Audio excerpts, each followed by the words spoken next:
Okay, recording started. Okay, ready? Yeah, go ahead and let her in.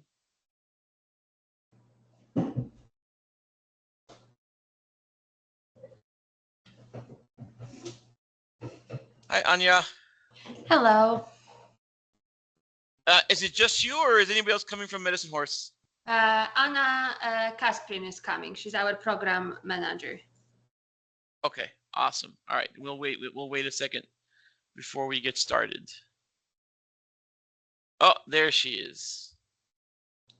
All right, let's go ahead and let Anna in, and then I will get started once we know she can hear us. All right, Anna, can you hear us? Hi, yes. All right, awesome. I'm going to go ahead and get started. So a couple of things. I'm just going to introduce our board and our staff who's here this morning, and then we're going to turn it over to you all. Now, you are applying for 2 programs, so you're getting kind of twice. We don't have to use the whole 30 minutes. We're just going to ask questions about those 2 programs, and then, but first we're going to let you tell your story about what you're applying for, what exactly are you asking for in the funding, and then if we have questions, we'll stop you. But let me introduce who's here this morning from our side. So Mark and Cassie are both board members. Grateful to have them. You know me, Eliberto, I'm the program manager, and then Amy is our program assistant. So we're gonna turn it over to you and let you tell us your story. Tell us what Medicine Horse is all about, and tell us what exactly are you applying for. Okay, so I will start maybe. My name is Anya Wells. I am development director at Medicine Horse since 3 years. And Medicine Horse is a nonprofit, as you guys know, and we are trying to provide free of cost mental health therapy, but that all includes our licensed therapist and the horses. Eliberto visited us. He saw the ranch. He saw all of our animals and the views that we have. And I think that all it contribute to the therapeutic environment. Plus, as I said, we have only licensed therapists running all those support groups. And for our core groups, they are all free of cost for the participants.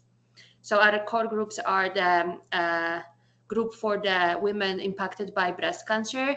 By impacted, we mean people who are going right now through the treatment or were just diagnosed, or people who are survivors of breast cancer. We have a group for our veterans, and we have 2 groups for youth. One is Giddy Up. This is the group that it's just for generally for all the kids that they may suffer some anxiety, depression, maybe they do not fit in school, any other issues. And we have a LGBTQ plus support group for youth too. And those are our 4 core groups. Except of that, we are running programs with a lot of partners, and we always try like to cover between us and a partner the cost of the group in a way that the participants again can participate for free in those groups. So we partner with Family Learning Center. We partner with, I forgot they changed the name right now. I know Mental Health Partners. Clinica.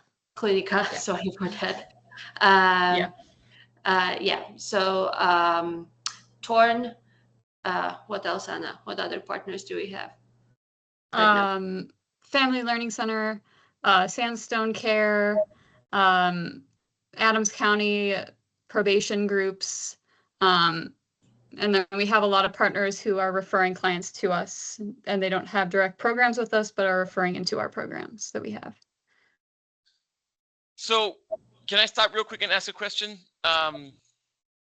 So this application, this Wholeness Through Horses, is we are moving away. I mean, not that we're not serving veterans, but this is broader than just your old Be Heard program. Is that correct? Wholeness with Horses is for the cancer. It's the group for the people impacted by cancer. We do not apply this year for the veterans because we found a private sponsor, private donor who founded. Oh, good. Oh, that's awesome.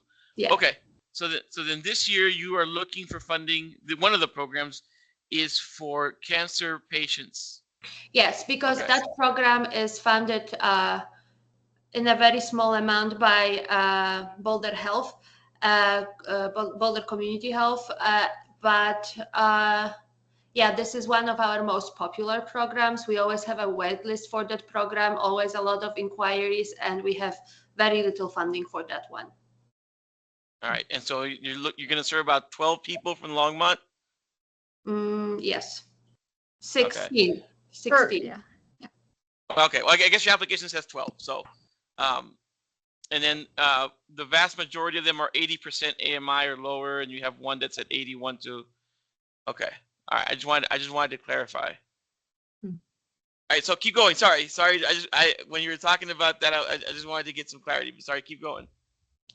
Yeah, so that is pretty much what generally Medicine Horse is about. We also try to follow up with all our clients if somebody needs some additional help, therapist assisted during the support groups, that they might need some individual therapy. We always try to provide that. We have lower cost individual therapy. We also always try to have some sponsorships for people who can't truly afford the individual therapy. We try to provide them with sponsorship, with scholarships. So yeah, we are having like later groups that they are for our alumni, like the meetings from time to time, like a picnic, follow up with the therapist. People get attached to the horses so that they can have opportunity to come back to the ranch, hang out with the horses, hang out with the community that they build, because the other very important aspect for our support groups is not only the contact and the horse facilitated therapy, but also that they build the community with people who might have a similar journey than they do. So that is also the important aspect for us, that they have opportunity to continue. Anna, do you want to add anything to what I said? I think you pretty much covered everything. I guess I'll just introduce myself though. My name's Anna. I am the programs manager. So I am in charge of handling all the facilitating or the program recruitment, making sure we have people in all of our groups, and over implementation and overseeing of all the participant surveys that we give out, the pre and post surveys for each group, and tracking the impact of all those surveys as well. All right. Well, I actually, I'm sorry, and Mark or Cassie, if you have questions, go ahead. But I actually do have a question, because so Anna and Anya, the board and I look at different things, right? So the board's looking at your programs, the quality of the program, who you're serving, is it aligned with our funding? I'm looking at the business side of it. It's like, what does your budget look like? How are you doing financially? And I had a couple of questions about that kind of threw me off when I read your application. One was on the program budget. You don't list any other funders for this program, and that's concerning to me. And so maybe it was just a oversight, and you have other funders that fund this program. Can I clarify at what program we are talking about? The youth, the Wholeness for Horses program. You're asking for $16,200, and when I looked at your program budget, that particular program, we were the only ones funding it, and I'm a little concerned with that. And so I just wanted maybe it was an oversight, and you can give me I can send you your program budget, and you can update it. Send us your program budget, because I will do that. I do not know why our grant writer did it that way, because we have an outside grant writer, because we have 8,000 funding from Boulder Community Foundation. Okay, I will send it so you can update, because that was a little concerning that we were the only funder.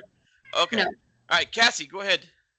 All right, so maybe I'm getting into your territory a little, Eliberto, but I'm wondering about the fund. Can you use like some of the youth to like help take care of the horses and stuff to cut down on costs, or is that a crazy idea? No, we can't use we have volunteers that they can come and volunteer, but they have to be 18 plus to volunteer themselves, and that wouldn't cut the costs. Horse care is really complicated. We really need specialists. One of our values in our, like when we have our mission and our core values, is that we are providing the excellent care for our animals. They are usually the older animals that they are not ridden anymore. And horses, I don't know if you are a horse person, but it's like Obviously not. so complicated that it's, for me, it's incredible, like how those animals can survive generally, and like how many different supplements they have. Each horse have a different one. Each one has a different hay, different diet. So yes, we have volunteers group that they are coming to us, but this is more of a like a general help with, like, for example, cleaning stalls, those kinds of things. But all other things, they are almost like a science every single day behind the horses. So that we wouldn't be able to cut our costs that way, because we always have to have that. And yeah, we have a one person who takes care of the costs and one person who's like overseeing the health of the horses. So and this is one of our therapists who's, except of being a licensed therapist, is extremely experienced horse person. So this is our horse care situation. Okay, thank you very much. And Eliberto, I know that I went through the narrative of the grant, and I saw that we said in our budget description, or the sustainability, I do not have that in front of me right now, so I do not know specifically what question was it, but we said that we will be below the budget this year, for 10,000 below the budget, that we will end the year like that. We had a very successful year in the fundraising, and we will be much above that. We will end the year in plus. Yeah, that's usually in your. Okay, yeah, you had a shortfall of 10,000, but now you're saying you won't. It's not a case. Oh, good for you. I think that we will end the year 30,000 above, maybe even 40. Oh, good. I would recommend whatever you can put into your reserves, just to make sure that you have that. Yeah. You want to get to that 3 to 6 months operating reserve. We have reserves around 100,000. Right. Well, what's your typical monthly expenses though? That's hard to say about our typical monthly expenses, because we have different months. We have different amount of groups that we are running. So sometimes, like January, February, it's for us the cost only of the staff in the office and the staff and the horse care. And then let's say June, July, August, we have so many therapy hours, so many groups that we have to add all those costs to it.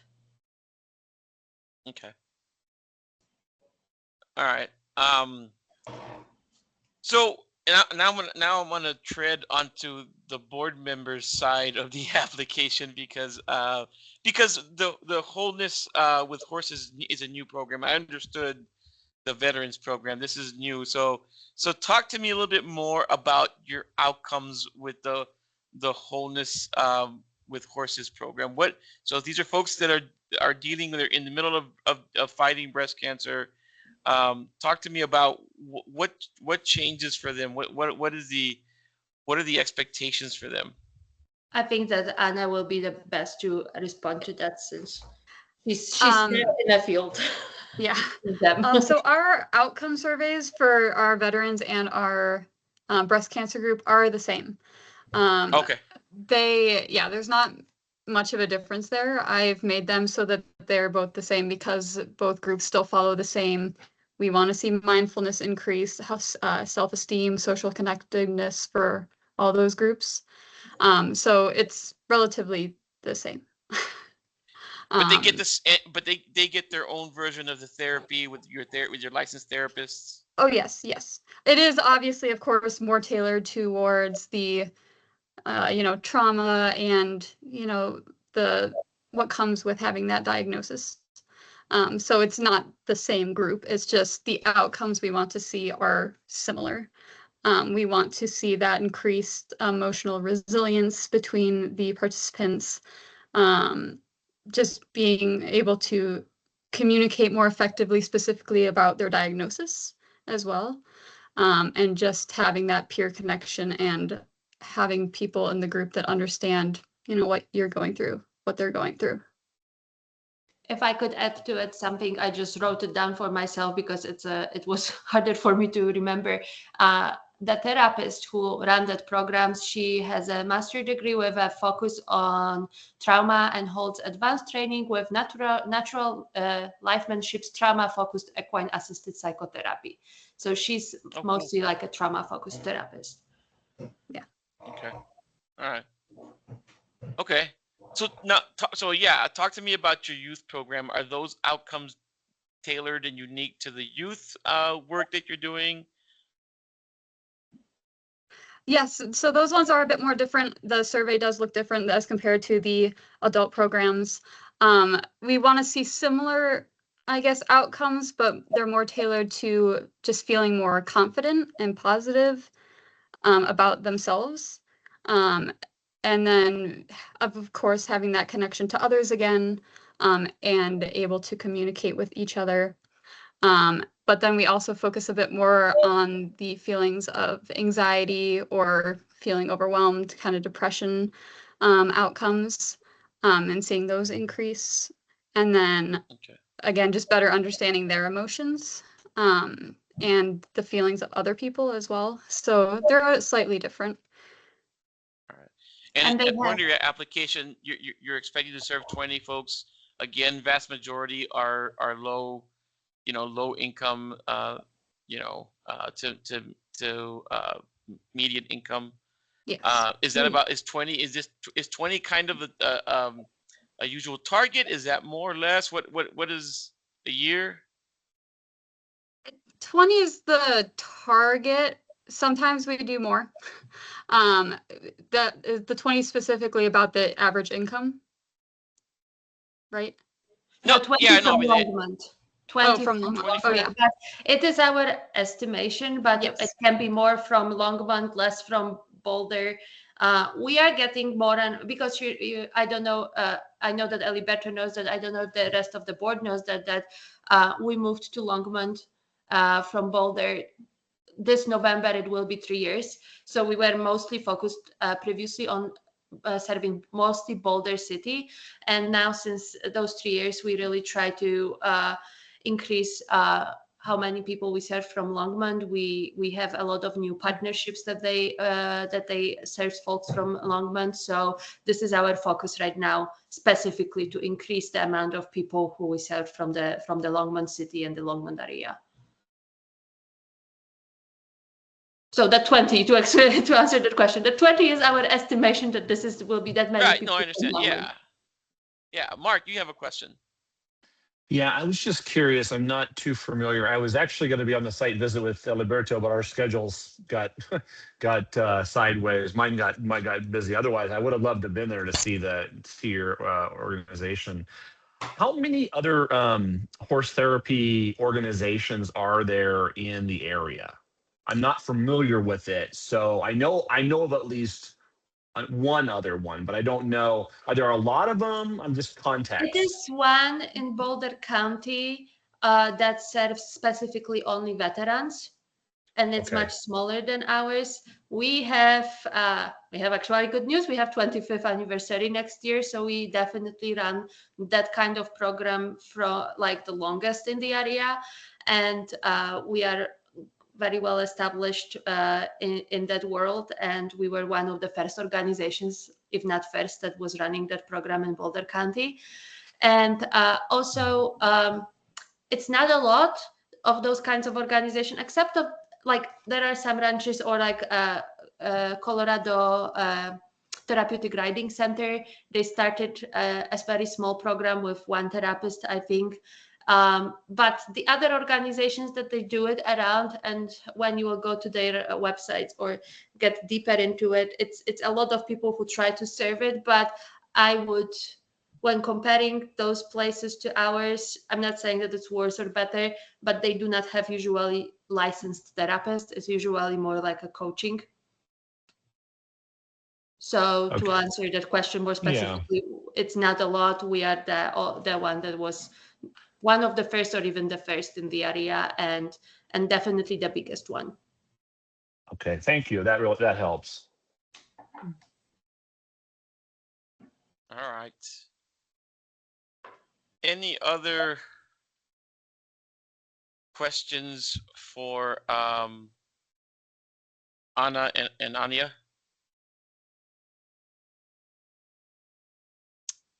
If not,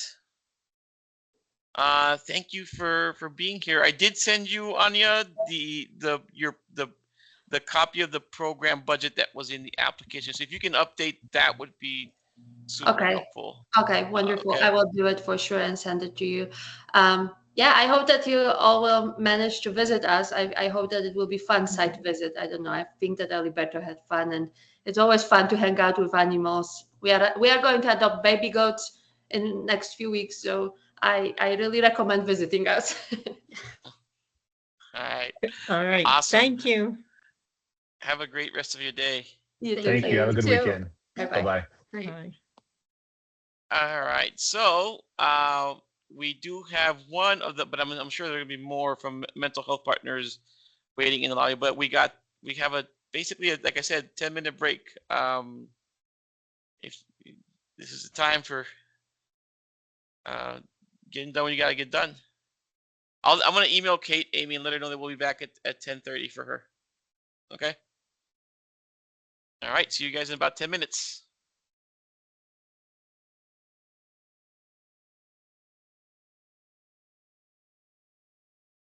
I think, Mark, just an idea. Would you like to review what our results together at some point just to feel more comfortable? Or if you don't, that's fine.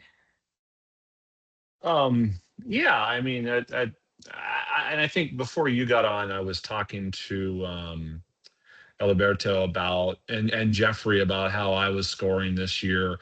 I've been doing, I don't know how you're doing it, but I've been doing I've been reviewing the application, but waiting to score until after the site interview or the interviews, the hearings, and taking notes. And for me, that's worked out better because I've already done some research and had some questions answered that I was concerned about, or questions I was. But then I think the hearings really have helped me. So I've been doing.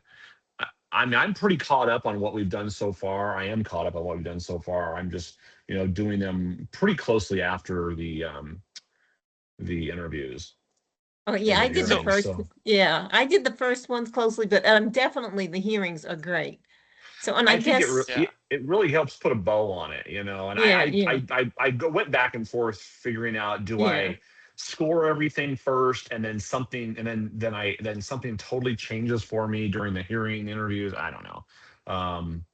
yeah, But so I think so yeah, I think this year I'm being more discerning because like if everyone seems to say the same thing about like even like diversity. Before I was giving everyone the highest and now I'm sort of giving them the middle range. I don't know if yeah. that makes sense, but because I really So want the to only thing yeah. Go ahead, sorry. I mean I think that's great. The only thing I'm gonna just make sure we're good is if you're gonna do that in pairs, just because, and not that you're making decisions, but just to be safe, right? Because if you have 3 of you together, that can, I mean, technically that could be a board, that could be considered, a public meeting. So Okay, all right, Yeah, yeah. I don't want to also. I mean, I understand the idea, and I mean, obviously, we could sit here and talk about this as groups for a long time. Yeah. I think all of us probably maybe have similar and different opinions Yeah. right, and we hear things differently. We see things differently, or things hit home to us closer. I don't know. Yeah. I mean, there's some things that you may feel more passionate about, and I'm like, okay, I haven't had real world experience in that area, so you know what I mean. I'm not as passionate Yeah. about it. But there's No, others that yeah. have come that I'm like, oh, this is. And I'm trying to be very wide open to Yeah, everything yeah, and just no. Yeah. listen and read and evaluate and stuff. So, but No, yeah. I'm not having a hard time doing it, but it's definitely, it takes thought. It does It a takes lot. some Yeah, yeah. thought, definitely. Okay, yeah. and honestly, some people, I mean, in the business world, Cassie, as well, you well know, I mean, some people present their case much, much better, Yes. and some people don't do a very good job at it. And that's a piece of it, right? It's not the whole thing, but it's a piece of it. Right, yeah. Like No, if you're that's why asking this for is money, important. you've got to have people that can explain your organization Right, yeah. well. Yeah. Okay, yeah. And I think that's why these hearings, like, of all of the funding partners, I think we're the only ones that still do these hearings. And I mean, definitely, I know they take a lot of your time, and it's really appreciated. But I think they're super helpful. I mean, I think you walk away from them going like, oh, knowing more than you could just from the application. Right. Oh, yeah. Because last year I So- did them all ahead, and then when I started hearing the hearings, I had to go back and change everything. So this year I'm doing it along, yeah. So, Yeah, all right. I still do it that Yeah. way. And again, I think that's fine. However you like to doing it, I still do it before and I go back. But I have my score sheet up even right now as I'm listening. hmm Like I'm gonna go back and look at the medicine score because again we look at different things. One of mine is around financial sustainability, so it's good to hear that they're not going to be in the hole this year. That they've actually hmm turned it around. So Right. that'll Yeah, change yeah. my score there. How many So was this the last funding cycle that we Medicine Horse been funded many years in a row, or is this the last? It's just the first time, the last no, year. they've been funded for about 2 or 3 cycles, Okay. not a whole lot. Yeah, but I mean they're relatively. I mean, relatively. I mean, there's some agencies that we funded for the last 20 some years or plus, but this is an agency that didn't get funded their first year around. Then I think it was a new board, and that board, did fund them. So and then they've been funded since. Okay. And every board is different, right? Every board has different priorities, and there's agencies that have been funded. I mean, some of our staples folks, some of our basic need folks get funded all the time, but then sometimes newer agencies, the ones that sometimes have a harder time breaking in, um, based on what they're doing. And there's some agencies that we don't fund anymore, right? For multiple reasons. Mhm. But yeah, I'm gonna take a bio break and I'll be back in a couple minutes. Okay, yeah. All right. Me too.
All right.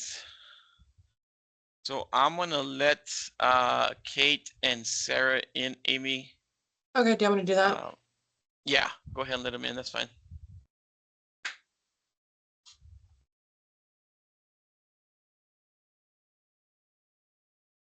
Hey, Kate. Hey, Sarah. Good Hi, morning. how are you? Good, good. Um, so Sarah, first, I did see your email, and I will make those changes. Thank you.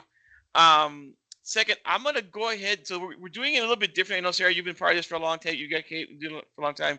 We've been doing it a little bit different. I'm gonna introduce our board real quickly and ourselves, and then we're gonna turn it over for you to tell us your story and what you're applying for. And then if we have questions, we will ask. But let me just introduce our board members. Cassie and Mark are both board members. Amy is our Human Services Program Admin. I am a Services Manager, Program Manager, and I'm just going to turn it over to you, Kate and Sarah, to tell us what is Clinica doing in Longmont. What are you asking for? Tell us your story. Yeah, Sarah, I can kick it off just real high level and then you could speak to like the ask. Um, so as you know, Mental Health Partners merged with Clinica. Actually, our anniversary of the signing is on Monday. So that's super exciting. So 1 year into the merge, and the vision is really around whole person health, addressing the physical, dental, and now behavioral health all together. And so during the year, it's been a lot of tactile stuff, policies, procedures, merging systems, but now we're starting to dig into that vision of that true integration, which is super exciting. So a lot to come from that. We continue to be a staple in the community, serving about 9 to 10,000 just on the specialty behavioral health side, really focusing on social determinants of health, the high acuity folks, keeping folks out of the hospitals, jails, a lot of partnerships throughout Boulder and Broomfield County, and in particular in Longmont, a lot of relationships with the co-responder teams, as well as continuing to work with Salud. And so that's been a little bit interesting, but we continue to partner. They're a strong partner with us, even though now we're Clinica and Clinica has a footprint there. So I'm gonna pause and kick it over to Sarah, and I'm available for questions and answers after she gives her spiel. Perfect. Thanks, Kate. I'll just share a little bit about the request in particular. So as Kate was speaking to the big picture across what was Mental Health Partners and is now combined Clinica Family Health and Wellness, we have a lot of programs across a full continuum of services on behavioral health, primary care, physical, dental care side. This request in particular is focused on what are called our behavioral health homes, the BHH. And that program serves, we have teams who work across the lifespan. So we have a child and family specialty behavioral health home team and one geared toward adult clients. And the model itself of behavioral health home is based on patient-centered medical home. So a lot of us receive healthcare from a primary care provider, and they have a team around them, medical assistant, nursing, sometimes nutritionists, other types of healthcare providers. The behavioral health home model allows us to do something pretty similar in the behavioral health space. So each BHH team has a behavioral health provider who's usually a therapist, sometimes licensed, sometimes not. And it also has psychiatric providers, so sometimes MDs, nurse practitioners, those types of roles who can prescribe medications, work with clients who might be taking a lot of medications, have co-occurring health needs. We have psychiatric nurses, as well as what are commonly thought of as like wraparound type care. So care coordinators, case managers, peer support specialists, and health and wellness coaches. Those roles all work on this team together. So they often will huddle, particularly on clients with complex situations. So Kate spoke to people coming in and out of the hospital, partnerships with co-responders and other justice system tight partners. And so that team can huddle and coordinate care and figure out what is this person most likely to need? What are their upcoming appointments? Have they missed any appointments lately? What kind of outreach do they need? A lot of that sort of wraparound support for a person. Especially addressing things that are known as social determinants of health. So all of the things that aren't about our physical bodies that impact our health a lot. Access to transportation, reliable internet, food security, housing security, all of those factors. And so the BHH model just helps us wrap around the person in a more effective way than you have your psychiatry over here, your case management over there, your therapy somewhere else. It's all sort of centralized in a team that communicates and knows the clients on an individual level. A lot of those services I mentioned, case management, psychiatry, therapeutic support, are billable to Medicaid. But the reason that Longmont Human Services funding is so important is that the Medicaid rates don't cover the full actual cost. And as I'm sure you're seeing in the news, Medicaid enrollment is in a really challenging place right now, and it's probably going to become even harder. So we're going to, clients who are even now on Medicaid might lose their access. And in those circumstances, we don't have a lot of other options for funding. So these are community members who maybe don't have employer-based insurance or any other access to healthcare. So if they lose their Medicaid, they become uninsured. And they still need healthcare. They still need support to try to stay as healthy as they possibly can. And so that's really where human services funding comes in, is fills the gap in circumstances like that. I also just want to add, I think you're all aware, I'm probably preaching to the choir, but healthcare in general is going up significantly. So even with those folks that have employer-based healthcare, they're going to be challenged with higher premiums, and they're going to have to choose. Do I want to pay rent? Do I want to put food on my table? Or do I want healthcare? And unfortunately, folks that are healthier will choose not to sign up for healthcare. And the folks that have high needs, hopefully they'll sign up, but they're going to have some hard choices there. So that's also on the horizon.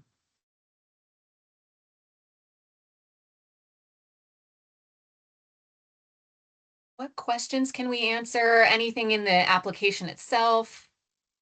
Anything else?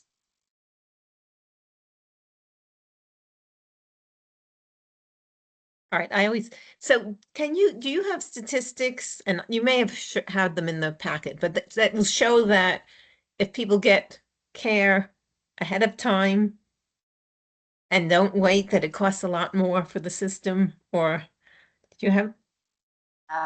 And Sarah, I can start to speak to it, but Sarah's our data guru, so she can speak to it. But what statistics show is for every dollar that we spend in specialty behavioral health saves the system $4 for each service that we provide. And Sarah, I'm sure that you have some statistics just like on our numbers. The other thing I just want to call out, sometimes aligning the correlation is really hard to do with the data that we have. Like, so we know we're keeping folks out of the hospital. We know some of those numbers are going down, but sometimes it's hard to put those pieces together. That can be hard to show cost savings or health outcomes across systems. So like Kate is mentioning, an investment in the preventative or early intervention type services may produce a cost saving in a different system, like jail bed days, those types of metrics.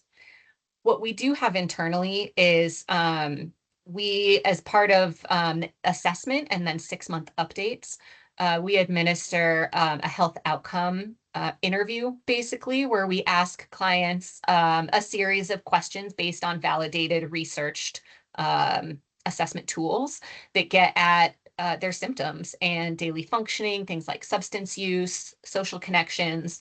And it asks things like, over the last 30 days, how did you feel? And then there are certain response options. And one of the common examples is what's called the PHQ-9 or the GAD-7.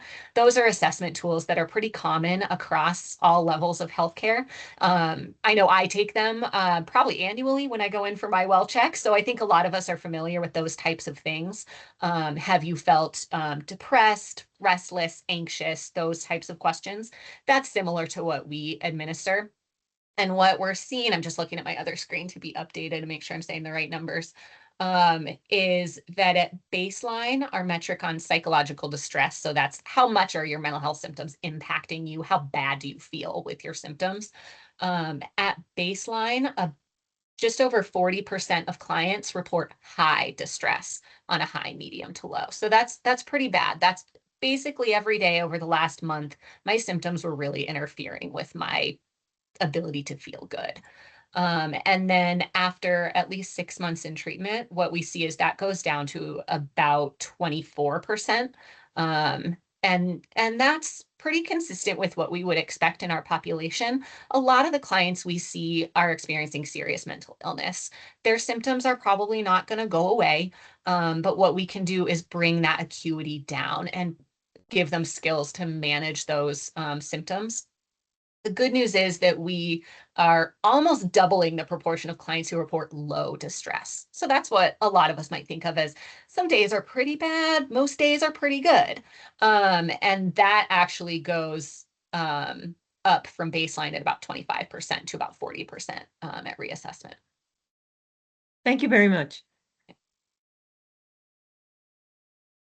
Yeah, I have a question. Go ahead, Mark. On the numbers that you had mentioned 9 to 10,000 early when you started.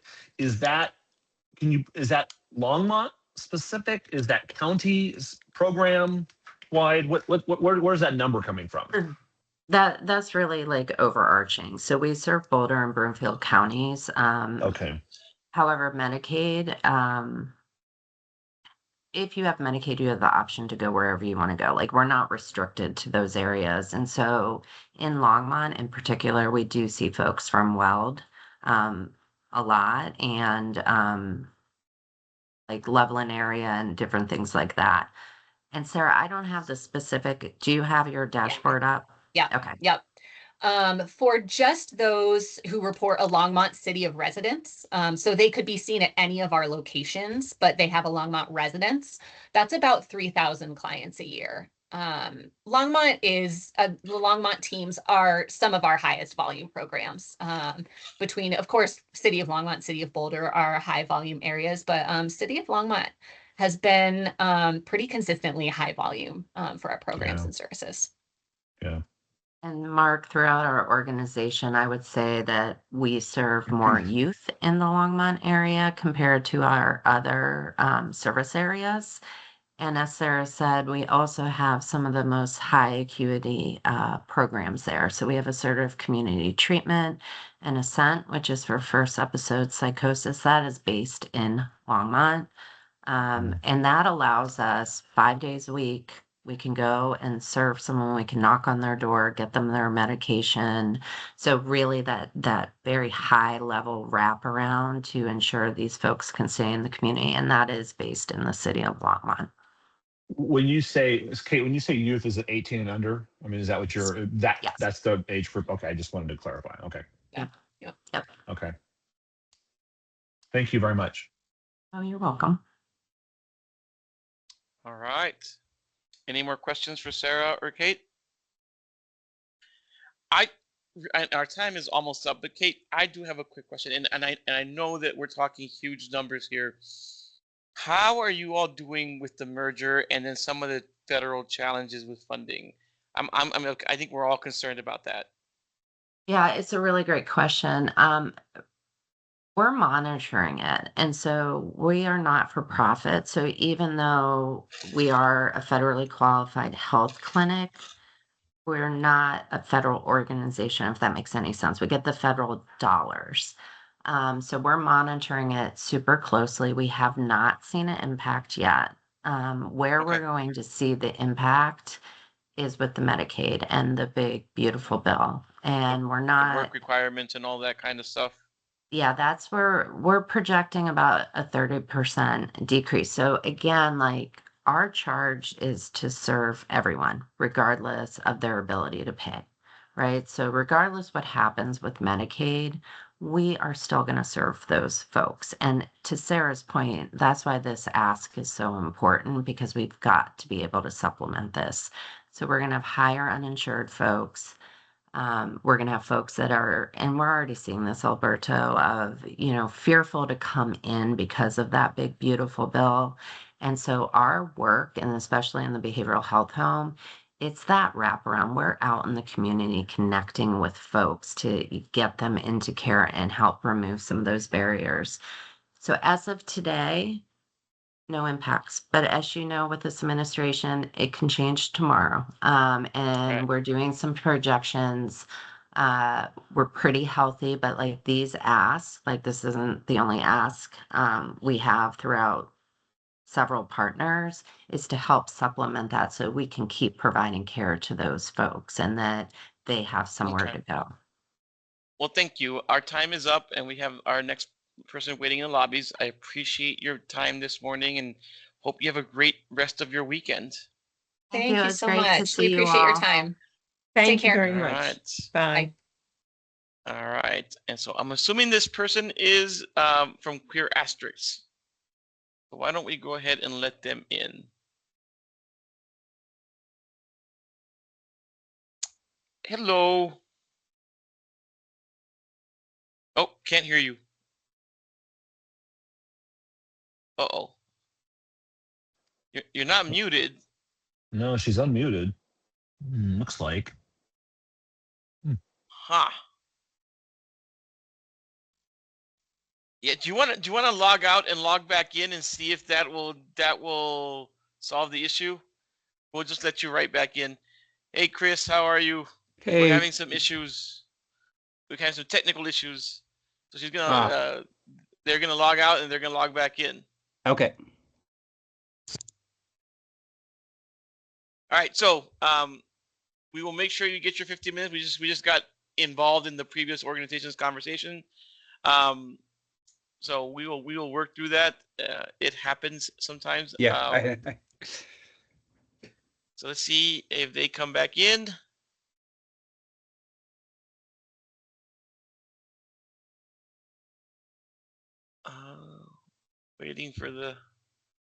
Waiting for the little signal that somebody's in the lobby.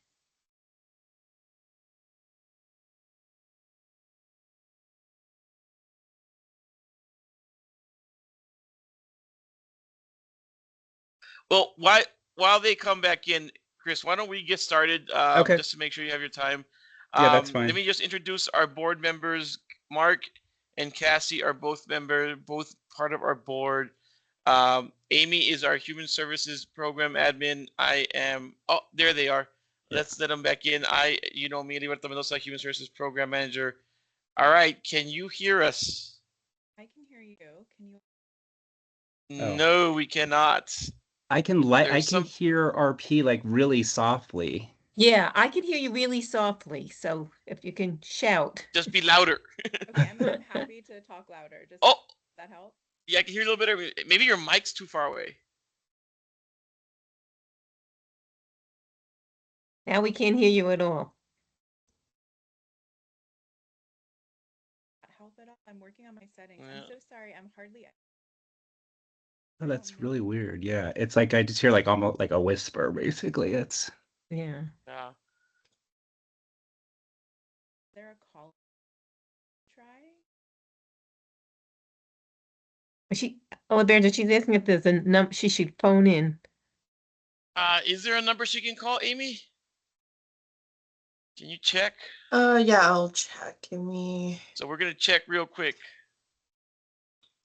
All right. So Chris, why don't you get started? Tell us your story. Tell us all about Queer Ask Chris, and while RP tries to get a phone in, we changed the model up a little bit. Instead of us asking you questions first, we kind of turn it over to you and hear your story, while Amy tries to get her phone number. Okay, great. All right. So yeah, we're here with Queer Asterisk. We are a mental health services organization. We are approaching uh, our 10th year. We were founded in 2016, founded in Boulder. Our founders, the team of founders, the three directors who are still the directors leading the organization, including RP, were Naropa graduates, all practicing therapists, and the kind of a big impetus for why Queer Asterisk was created. One of our three directors is trans. They actually came out as trans while they were going through the program at Naropa.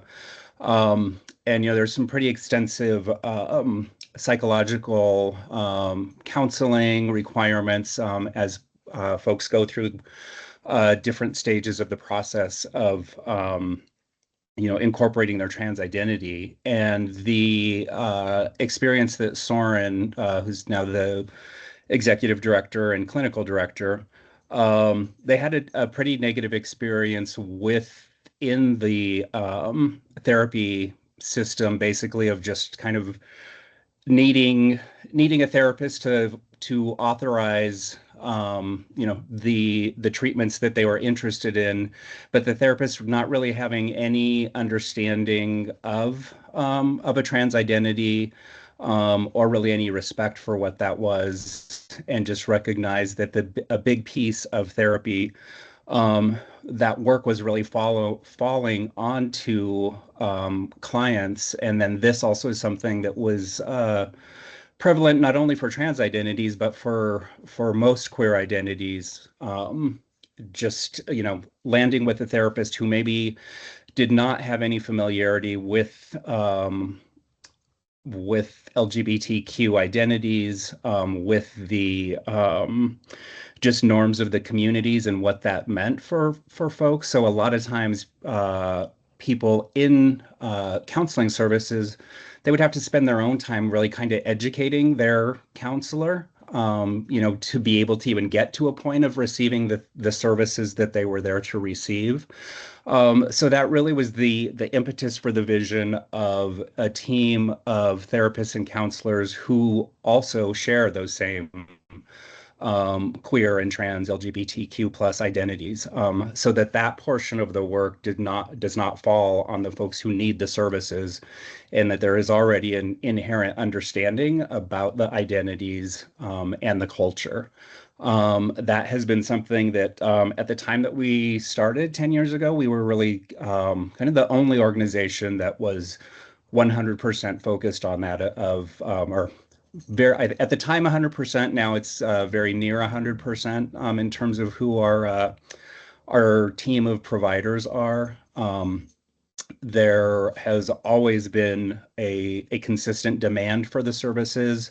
Fortunately, what we've seen over time is that now we're not the only organization. On the one hand, we're not the only organization that's primarily serving these communities. And more importantly, there's also, I think, a lot more just awareness at large. So there are, I think, even within systems where that may not be the full focus, there are also improved services in terms of the folks understanding those identities and being better able to help our community members. So, but like I said, since in that realm, there still, though, has been a consistent demand for services. Historically, our community, particularly around young people, has much higher instances of rates around anxiety and depression and suicidal ideation. With the current political focus of very anti-trans mentality that is really sweeping both politics and popular culture, that has really increased, really heightened both the need and also just the intensity of the state of mind that folks are showing up when they're starting counseling. And that's something that really pervades the whole community right now, I think, beyond just the trans identity. So that's a little bit about the moment. Another piece that has been a key part of the work that Core Astris does, you know, from the beginning was recognizing that the another huge part of mental health in general is that idea of community and belonging. So in addition to the direct counseling services that we provide, which is both one-on-one counseling and then also therapy groups, we also have an extensive offering of community programs. So those are you know, it's not counseling, it's more opportunities for community members to come together in a lot of different ways. We do Queer Conversation is the longest running that is really an open forum conversation group for community members.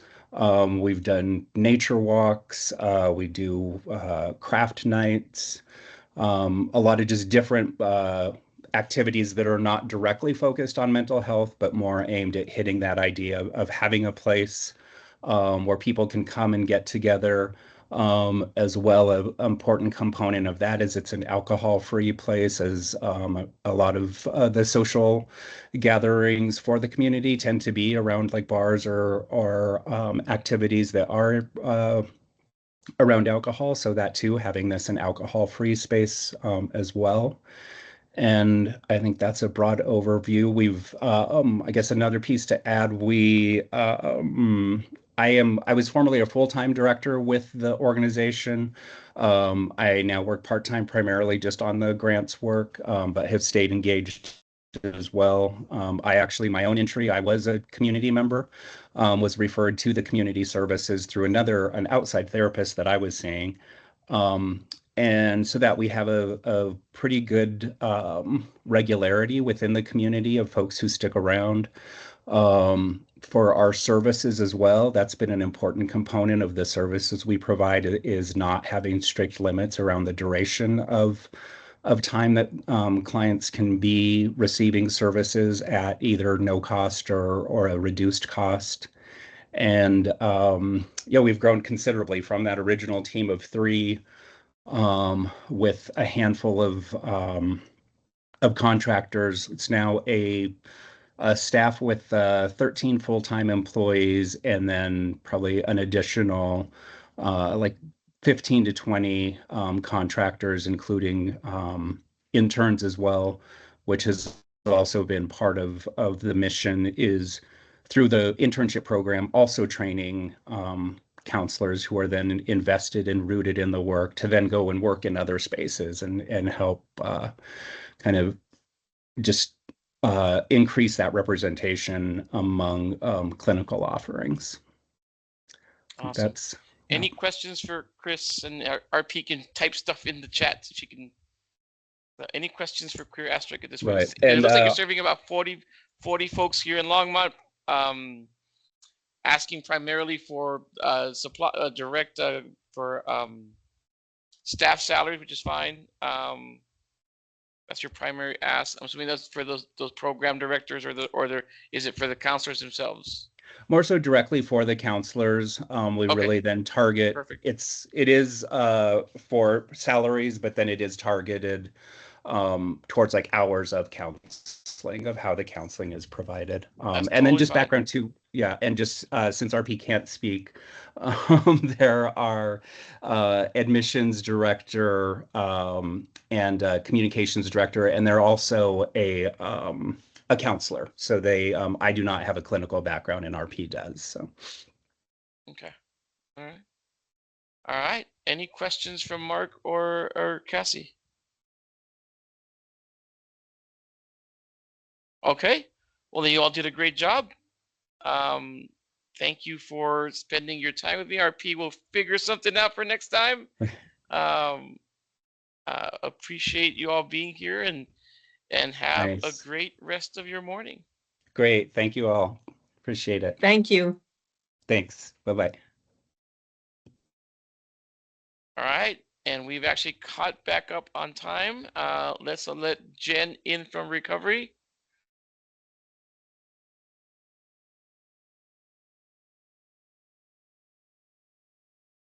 Oh, did she leave or did we kick her out? What happened I there? accepted. She left the chat.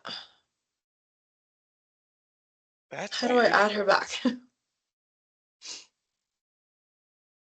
I don't know. I'm gonna try. You can hit request to join, I guess. Let's just email her real quick. Say, hey Jen, why did you drop off? That was weird.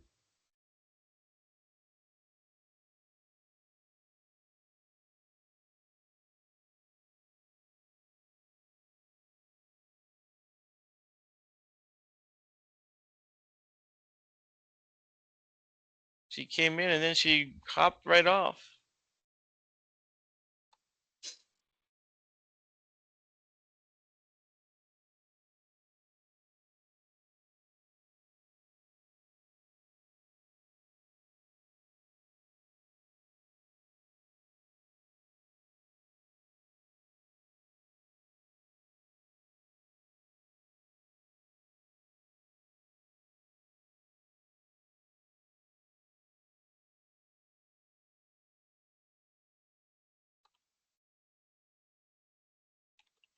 I invited her, but she didn't answer.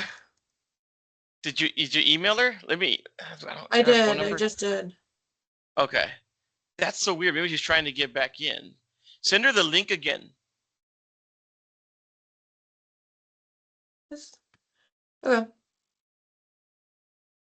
That's so weird because she literally she hopped on and then boom. Yep. Well, we were caught up on time. Now we're a little bit behind again. Okay, I'll just send her the invite again. Yeah, send her the invite again.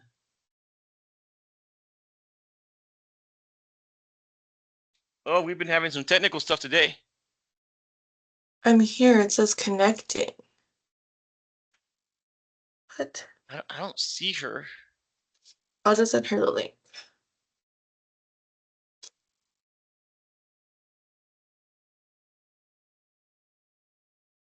Oh gosh.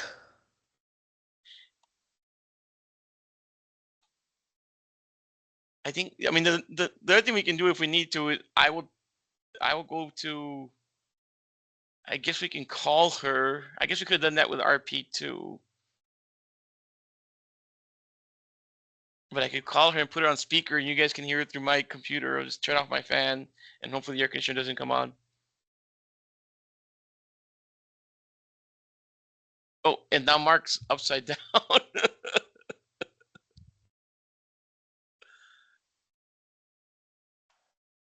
Mark is doing it.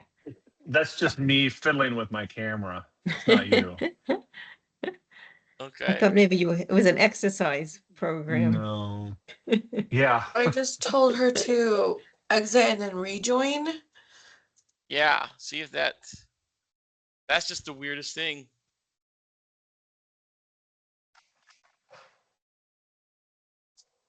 Because I'm not seeing her in the lobby, not seeing her in the room. I'll log off and try again, is what she said. Okay, that's fine. Yeah, that's fine. Maybe that'll help. There There it she is. Let her in.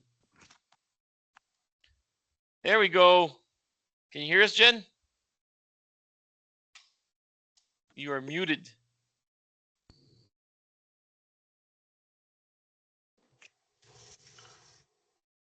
Jen, can you go off mute?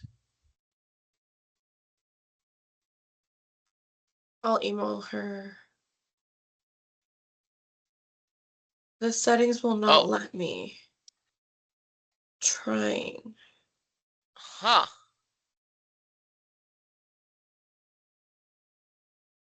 It's not our settings.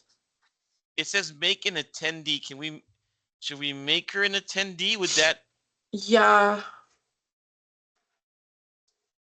It's my. Well, we're gonna try making you an attendee, Jen, first. Hold on. Let's see if that makes a difference. Okay.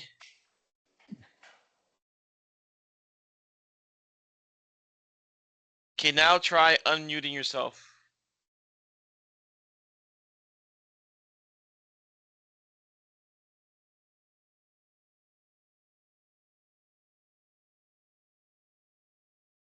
No, not working. Oh my gosh, this is the second time we've had this. So we don't have the problem is we don't have a call-in number. Let me try this. Did it? Your computer must not like Teams. Jen, I made you a co-organizer.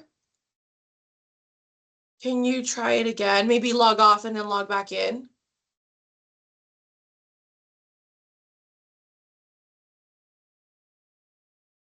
All right, let's see if she. That's so weird. All right, so we're running a little bit behind. What is that, folks? No. Sorry about this, folks. Technical issues.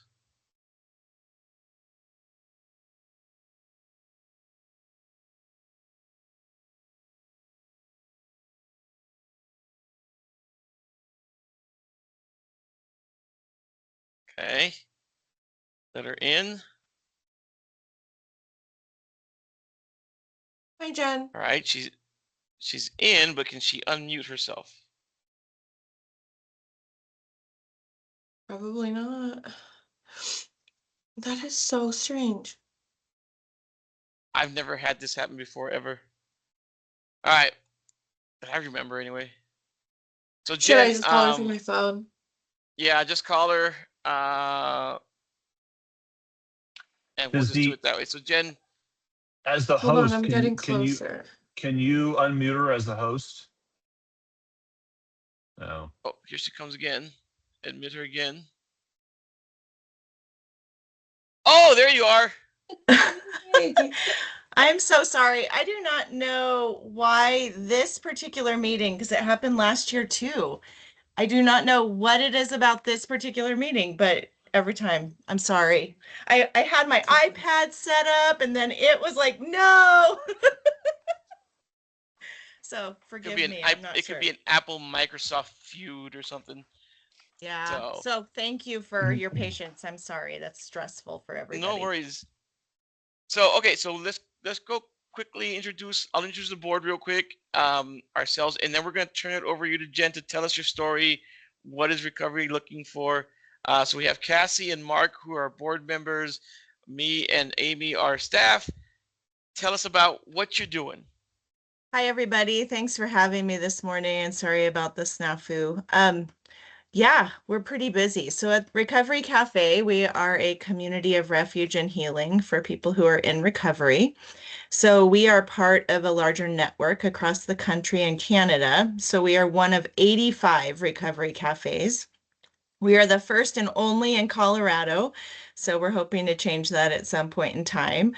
But we have a membership model. It's free, and we ask our members to do three things. We ask them to be sober in the space, so no substance or alcohol use in the space. If they come to the door altered, we'll ask them to come back another day. We also ask them to contribute to the life of the cafe as well as to attend a recovery circle weekly. So what that enables is we have two of our values that interlock are loving accountability and radical hospitality. So we're constantly looking to keep those in balance for our members. We serve a warm meal every time we're open, and we are open 4 days a week from 11 to 7. So that means we serve two warm meals, or two nutritious meals, I should say, because sometimes it might be sandwiches and they're not always warm. So we serve two nutritious meals a day for our members, and that is to enable people to build community through belonging, through having resourcing, and to work on navigating their recovery in a way that is towards their wholeness. So what we like to do is help folks. We like to see the cafe as maybe a landing pad when they're curious about their recovery or when they have maybe just gone to treatment and they're looking to further their sobriety and move forward with their lives. Our programming is done by peer support specialists. So we have 8 currently, and they are people who are all in recovery themselves, substance, alcohol use, and or incarceration. So they are able to speak directly to our members and provide them with a sense of encouragement, a sense of not being alone, and a sense of hope. that's it in a nutshell. There's a million other things to talk about, but I know these are quick rundowns. Well, we'll make sure you get your 15 minutes for sure. Anyway, so first of all, any questions from Mark or Cassie? Yes, I do have one. Jen, where is the cafe located? Currently, it is at the corner of 4th and Kimbark, downtown Longmont. It's in the basement of Central Longmont Presbyterian Church. We've been there for 6 years. We have currently identified and purchased a building at 8th and Main. We purchased that in June of 2024, and we are currently in a capital campaign working with our architects. We're sitting in the permitting department of the city at present. The goal is to be able to break ground, swing hammers in early 2026 to get that renovated. So that'll triple our operating space. Currently, we're in about 2,500 square feet, and that'll get us to about 7,500 square feet. I'm guessing you're pretty tight right now. It's pretty tight quarters right now. Yes, we expanded our hours in September. We were operating about 22 hours a week, and now we're up to 32 hours a week. And yeah, we're kind of on top of each other. But I feel like in order to move into the larger space, we really need to figure out how to maximize the one we're in. So it's a more seamless effort to get into the larger space. So yeah, so my question is sort of off that. Since you have the whole will the building be used for other things, or are you gonna have more expanded hours, or how's that gonna work?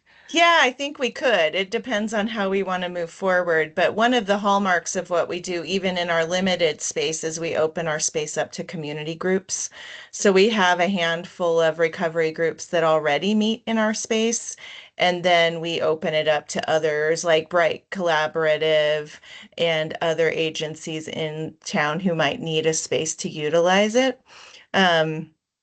So yeah, one of the coolest parts of our new building is that we have 2 community rooms with a separate entrance that can be locked off from the rest of the building.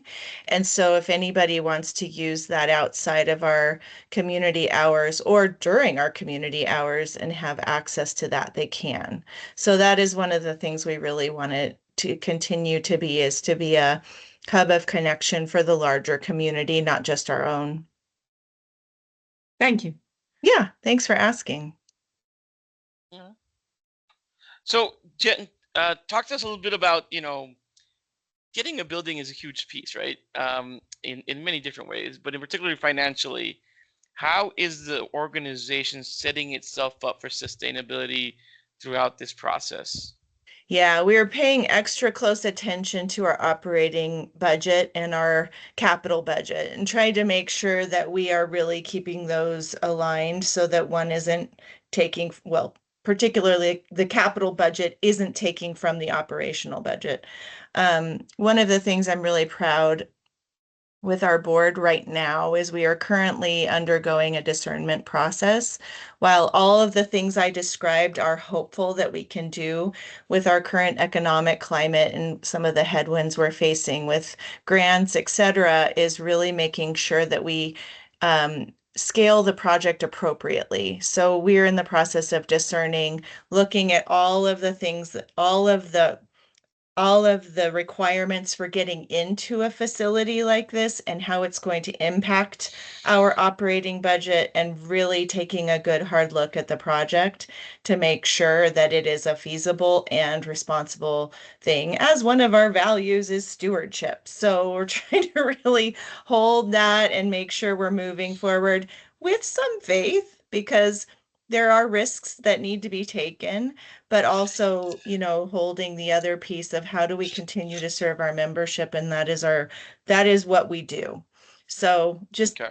it's a tricky Yeah. balance, but I totally get it, and I understand, and that's why I wanted to make sure I asked that question, because it can put organizations in precarious situations, right, as they're trying to balance both the ongoing operations and new and up in capital improvements or purchases. All right. Totally. Any other questions for Jen? No? All Where are right. you from, Mark? And where are you from, Cassie? I'm super curious. Originally, or it's a long. Oh, well, like, how are you affiliated with this operation? Sorry, I should have Oh, so clarified. I'm a board member, and I live in Longmont, so Oh, I'm, okay. yeah, I think I remember you from last year or maybe the yeah, year before. yeah. Okay. And Mark, where are Yeah, Jen, you? I'm a board member too, and I'm here in Longmont. This is actually my first year on the HHS board. Oh, nice. So yeah, I'm here in South Longmont. So, Oh, yeah. good. Well, thank you so much for being a part of this. I like how you all do it, making sure that there's other voices paying attention to what, or other people paying attention to the landscape. Yeah. Awesome. Thanks. All right. Well, thank you so much, Jen, for joining us. Appreciate your work, and thank you to all you've done for Recovery Cafe. Thank you. I appreciate you all. I appreciate you, Alberto. It's been wonderful being in this with you for this amount of time. Have a fun day. I'll talk to you later. Thank you. Bye-bye. Bye. All right. And Shelly from St. Benedict's Health and Healing Ministry is in the waiting room now.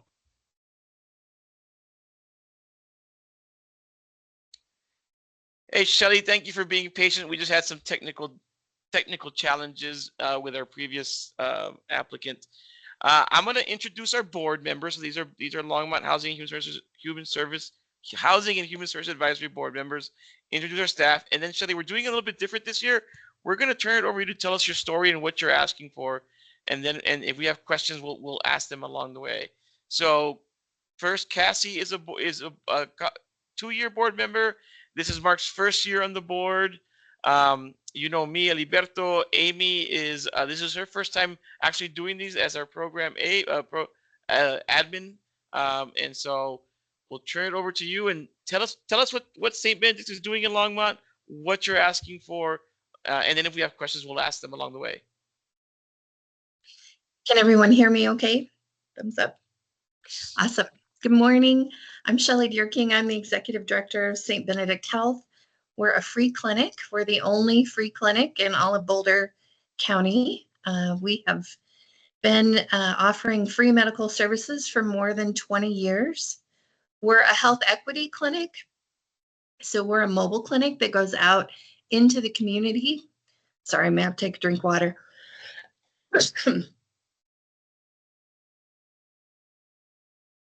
So I took over in June of 2020 in the middle of the pandemic. And at that time, we weren't operating because all of our partner organizations like the Hour Center in Longmont had closed their doors to the public. And so in June, we started with outdoor clinics. We would set up tents outside the Hour Center and provide free medical services. At that time, we saw a lot of people who had struggled just in 3 months with lack of access to care. Physicians weren't seeing people in the office. It was telehealth, which a lot of our folks didn't have access to. We saw skin infections and lice and scabies, and we totally pivoted and changed our model of care at that time. We acquired an RV and we put it into service in November of 2020, and we used it throughout the pandemic. And then once our partner sites like the Hour Center in Longmont reopened to the public, we were able to be back indoors. We actually have a clinic room at the Hour Center. We're a no appointment, 100% free clinic. We pay for prescription drugs. So if you can't cover the cost of your copay or you have no insurance, we'll pay for up to 100% of the cost of your prescription meds. And then also, we started a huge preventative care program during the pandemic. We give out over $50,000 every year in free preventative care products. So that's toothbrushes, toothpaste, wet wipes, hand sanitizer, soap, shampoo. And, among low income and unhoused folks, which is our demographic that we serve, we've seen an improvement. And so, you know, anytime we have those goods out, they're gone as fast as we can put them out. We know a lot of our food bank partners, like the Hour Center, struggle with keeping personal hygiene items, especially now as budgets are reduced. And so, you know, we feel like that's an important part of health is preventative care in that way.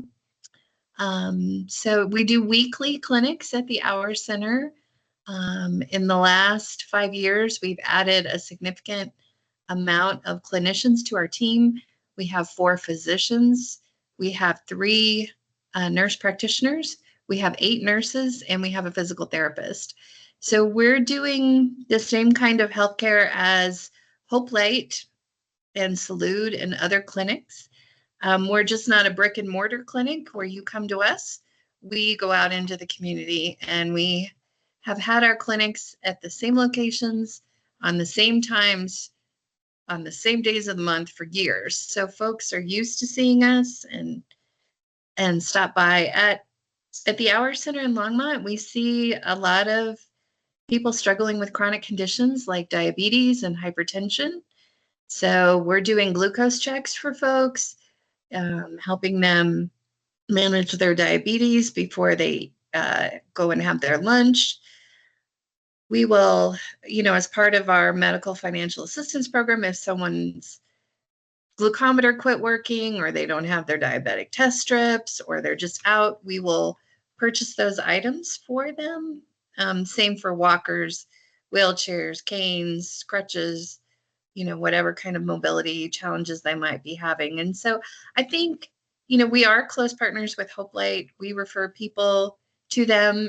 One of our challenges as a mobile clinic is we don't do labs, but we can do everything else. And so a lot of times we see folks more often at the Hour Center, and we'll do their blood pressure checks and their glucose checks, and we keep a flow sheet, and then we'll copy that and send that with the person to their primary care physician so that they can adjust their meds, their insulin, their hypertension meds, whatever they need. What questions can I answer for you based on all that information? So I have a question on the prescription meds. I mean, I could see how that could use up your whole budget in one person. Well, I don't know what your budget is. So how do you manage that? Yeah, so that's what happened to us last year with the Medicaid roll-offs.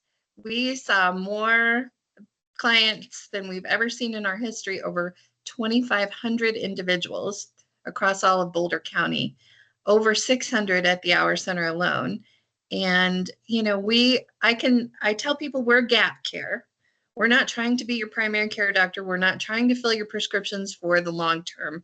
We're trying to help you get enrolled in Medicaid, get on insurance, get into a plan that you can. But we had a huge budget shortfall last year, and a lot of that was due to the Medicaid disenrollments, and all the safety net clinics struggled with that. It wasn't just us. So, you know, we're seeking additional funding this year. We've asked for more funding from the city of Longmont. We're doing that consistently across all our programs because we all know what's coming in 2026 is that people are going to lose their Medicaid and maybe Medicare and not going to be able to afford their private health insurance. It's just the reality. So, you know, we're gearing up to do that as best as possible, but we don't try to be your prescription drug payer for the long term. We try to help you get to a place where you are covered.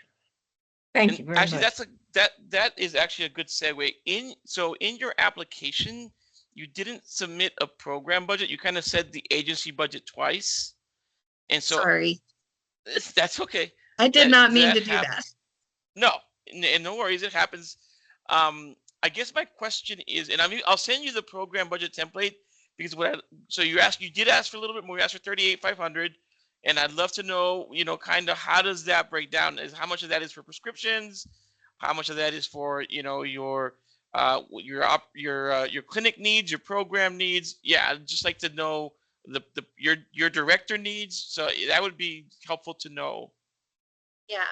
So we've worked really hard on our program budgets to get it down to a per person cost on average, right? Not every person needs to have additional prescriptions filled, but our cost per person is about $120, which is significantly less than regular clinics, even with the prescription drug benefit, the preventative care items, and our equipment. So if we had 690 individuals last year in Longmont at the Hour Center, which is what our data told us, that works out to a budget of $82,800 each year. So we're not relying on the city of Longmont for all that funding. We do get funding from the churches and from other Boulder County type of funders that fund all of Boulder County. But that's basically what our cost is. I'm the only full-time employee of St. Benedict Health. All of our clinicians are volunteer. So mostly we get retired physicians, nurse practitioners, and nurses, but we have quite a few that are still practicing and volunteer with us one day per month. So that's our model. People have told us in the beginning it would never work, but we've made it work for 20 years and we hope to continue. But we have to have funding or we are going to have to turn people away next year. You know, we just don't know what it's going to be. But we try to be a yes organization and we help for the short term as best we can, but we can't have the budget for shortfall we had last year. We know that.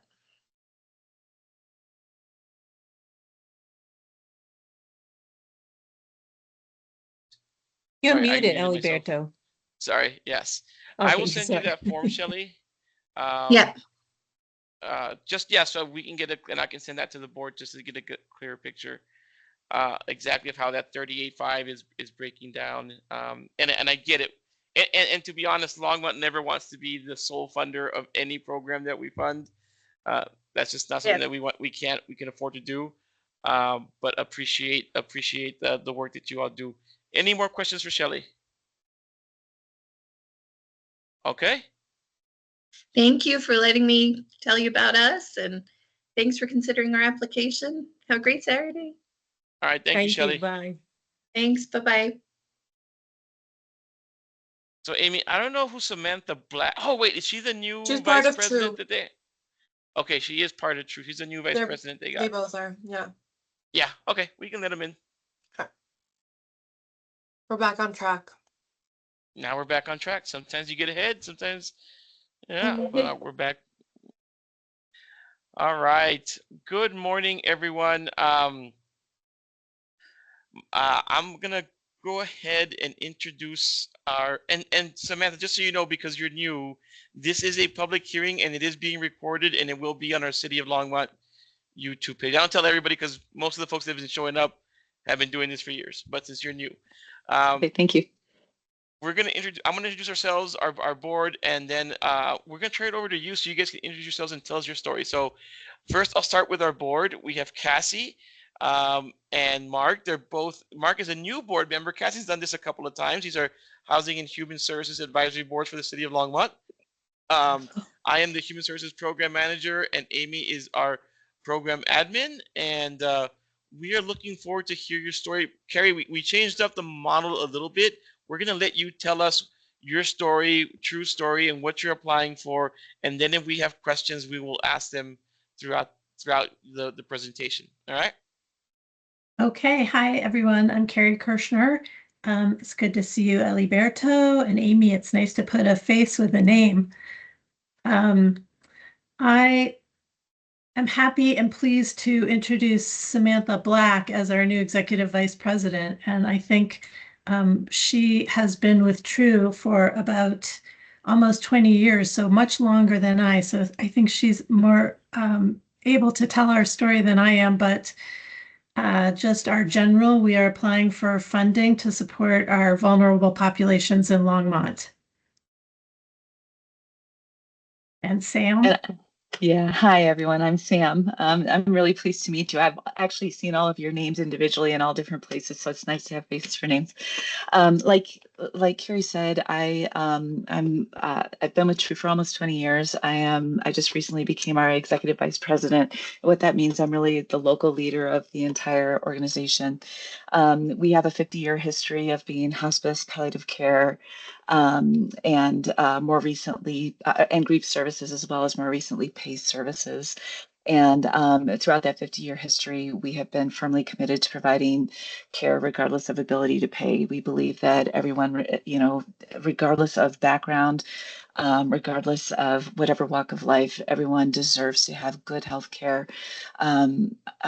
great support, and especially as they're facing aging and end of life, that they deserve to have equal access to a good final chapter and ending to their life. So that's really the very high level, the fundamental core focus of our mission.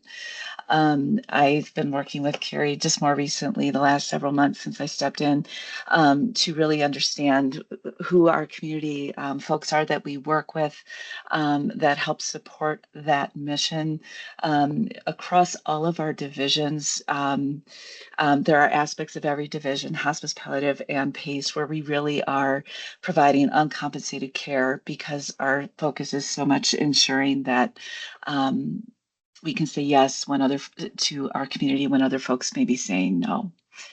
That feels especially important now in terms of the current political environment we're living in. True has historically accepted people without any limits who were homeless, underinsured, uninsured, and we just opened the doors and would say yes. As we're looking forward into this coming year, we're seeing suppression of Medicaid rates.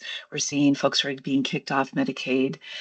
In the PACE program alone, 100% of our people are on Medicaid. And so we're really anticipating a surge moving forward in uncompensated folks or folks who are needing care and do not have coverage. And we want to meet that moment. So working to see what's possible we can really build and try to be able to absorb that as much as possible, because we know folks will need us more than ever. So. Any questions you have for me, I'd like to be able to provide any specifics that are helpful. So I'll let the board go first. I have bigger questions, concerns, and I think you started to address them. But I'll see if the board has any questions about the program and who you serve. Sure. Cassie? No, thanks. Oh, I have my No, camera. Okay. I'm familiar with the program, so I understand their population.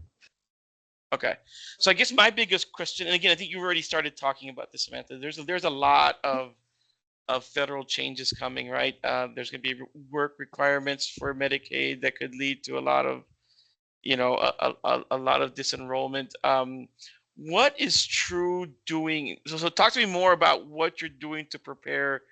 And some of those things aren't going to happen right away. So I think the work requirements aren't for another 2 years. I mean, it's not or another year. They're not going to be. January 2026 is not going to be everything goes out. But talk to me about what you're doing to prepare financially for what may be a challenging time for Medicaid. Absolutely.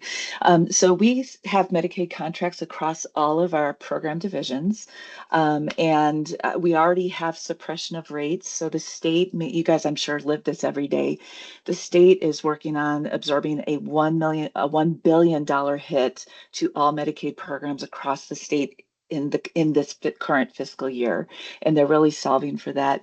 They have held our rates flat, even though costs have gone through the roof. They're holding our rates flat, and then we are actually expecting a further cut any day now.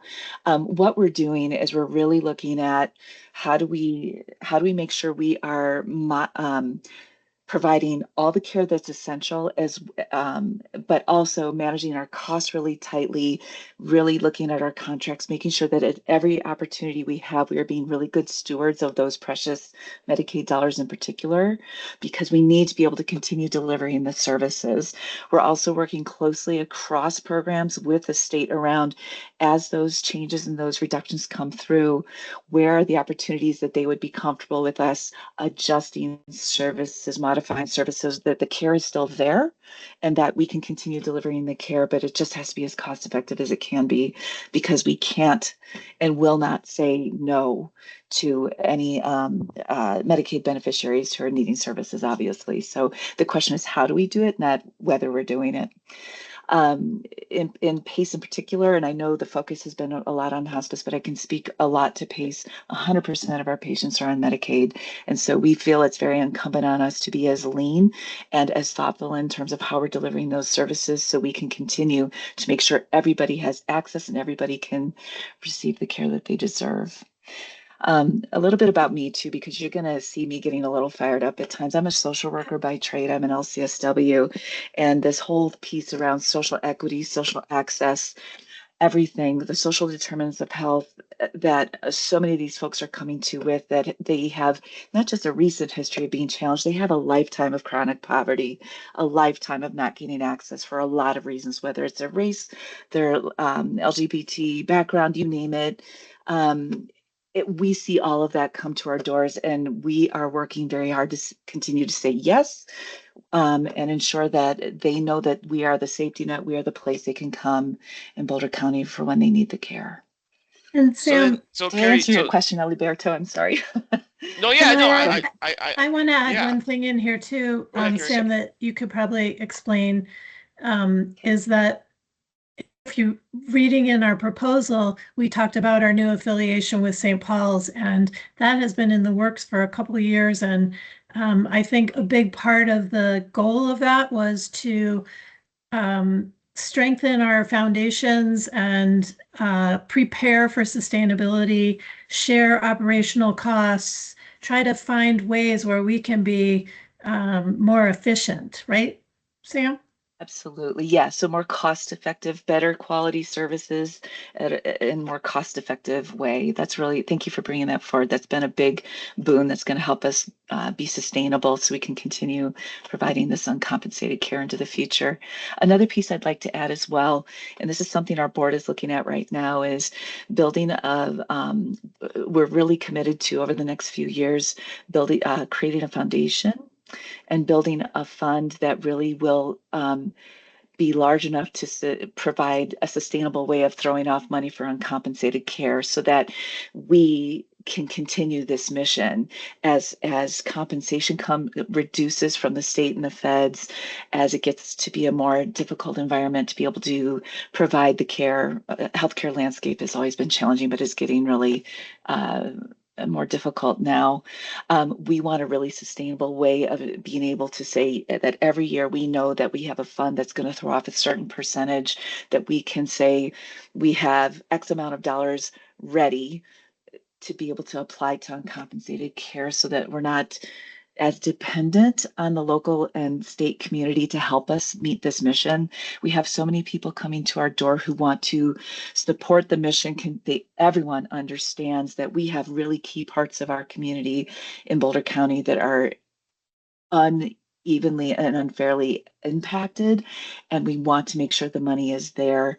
And we have just a lot of folks who want to help us build that fund, just for level set sustainability. And then as needs change, we'll continue working with local partnerships, groups like yourself, to see what additional needs may be arising that we can partner with you for help.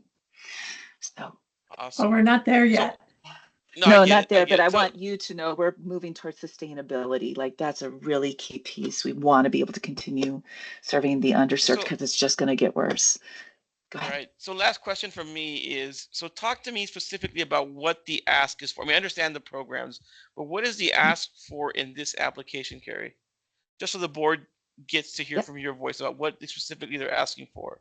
We're asking for $50,000 to support we have, I think, I have it right here in the projected amount of $732,000 that we are currently anticipating spending based on the past couple of years on residents who reside in Longmont. So we have these are these are folks that are not on Medicaid, or these are folks that, or these are low income folks that can't cover the full costs, right?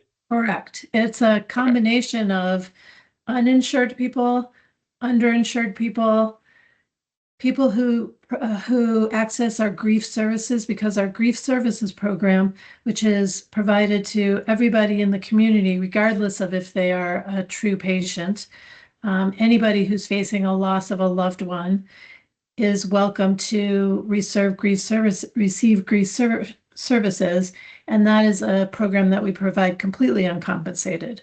So it's a combination. And then also in there is the gap in between somebody who may have Medicare and who is getting reimbursed for services rendered, but the service that we provide is much more expensive than what we're being reimbursed for. So that's why we call it uncompensated care. It's a combination of things. And I would add to that, it's really important that this group knows we have historically always welcomed the immigrant part of our population that is undocumented.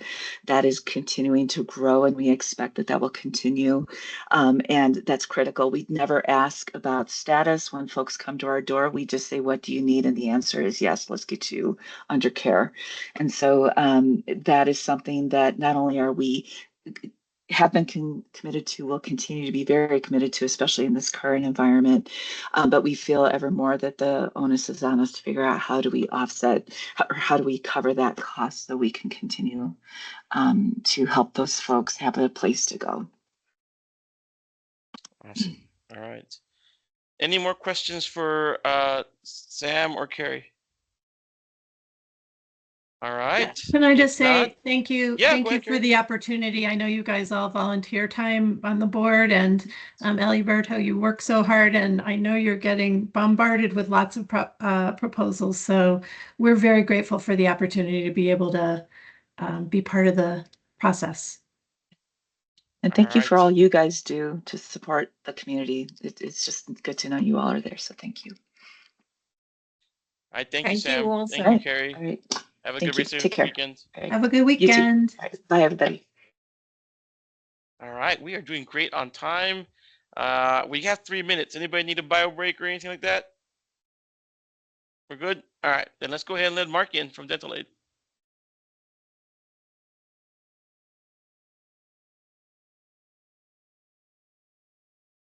Good morning, Mark. Good morning. How are you doing? Was that Good. Alberto? Yeah. Are we Good expecting morning. anybody else, or is it just going to be you? Just me. Perfect. Great. So this is your first time. I'm going to go ahead and introduce our board members, and I'll tell you up front, this is a public hearing and it is being recorded, and it will be on the City of Longmont YouTube page. This is how we've done it for years. Let me introduce Mark. He is new to the board. This is his first year. Cassie's kind of a veteran. She's done it once or twice, I think. So these are City of Longmont residents that are volunteers for the Housing and Human Services Advisory Board. I am the program director for the Human Services Funding. I help facilitate this, help support the board as they make decisions, and I do also evaluate the applications on different in the board. And then we have Amy, our program admin. So Mark, we're gonna turn it over to you to let yourself tell us about yourself, and then tell us about what you're applying for. Tell us what Dental Aid's doing in Longmont and what you're seeking funding for. Thanks. I appreciate it, Alberto, and thank you all very much for your time and for your service to the community. Really appreciate that. So my name is, as Alberto said, my name is Mark Howard. I am the chairman of the board for Dental Aid, and I am currently acting as the executive director as well. The Dental Aid is the oldest nonprofit dental practice in the country. We've been working since 1974.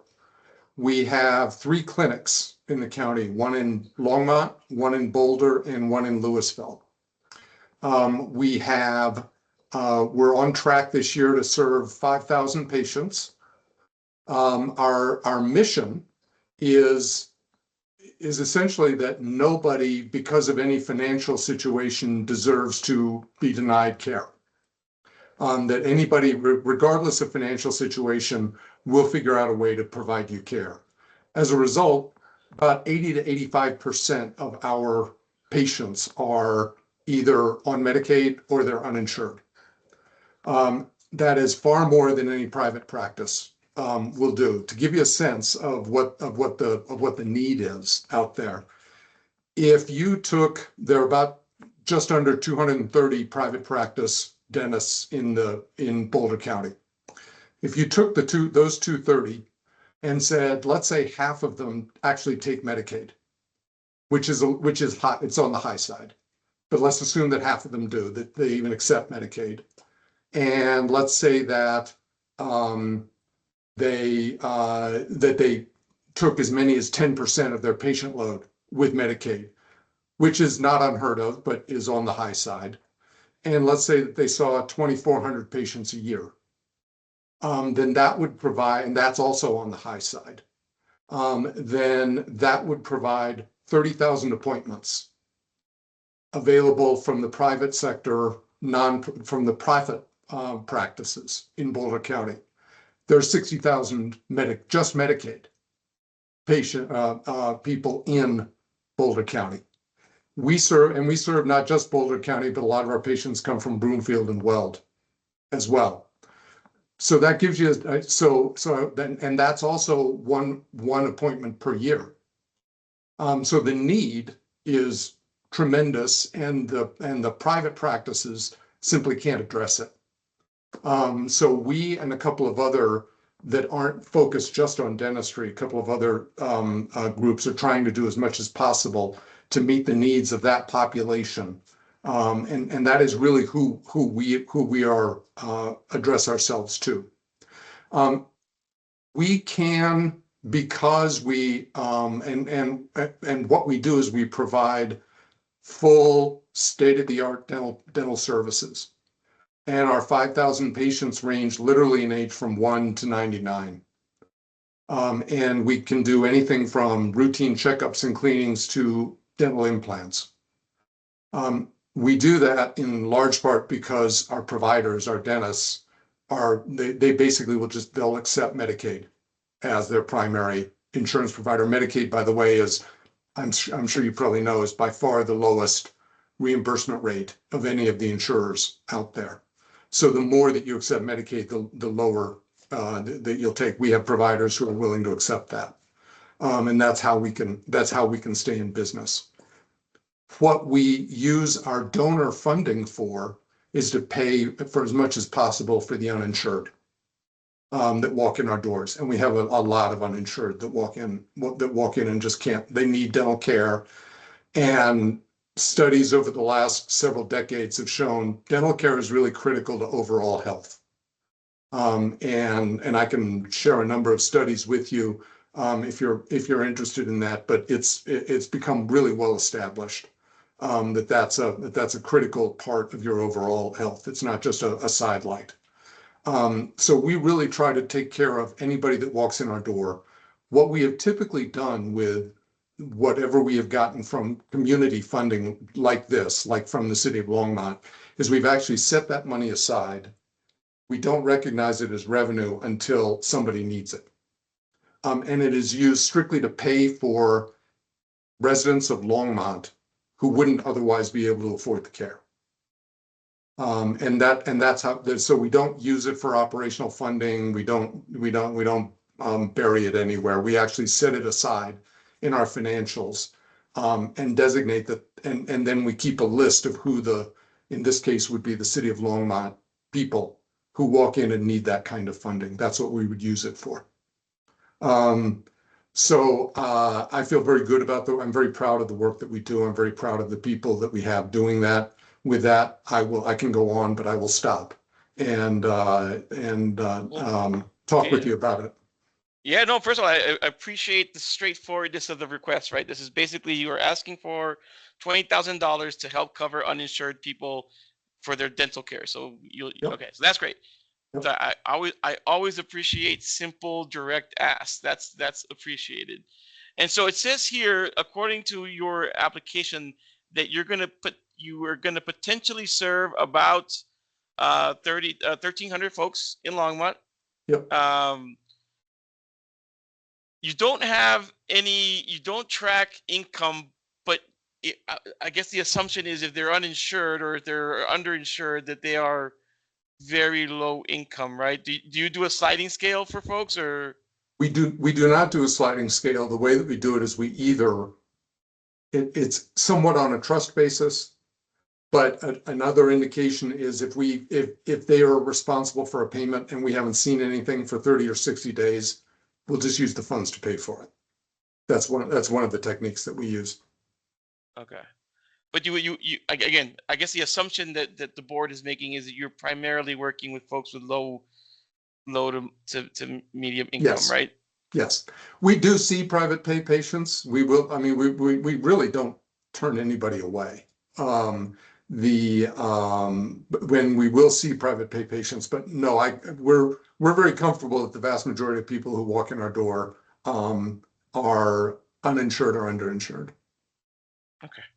All right. I just wanted to clear. I mean, yeah, I appreciate but I just wanted to make sure that we knew that because this funding is really meant to serve low to moderate income residents in Longmont. Mark, you have a question?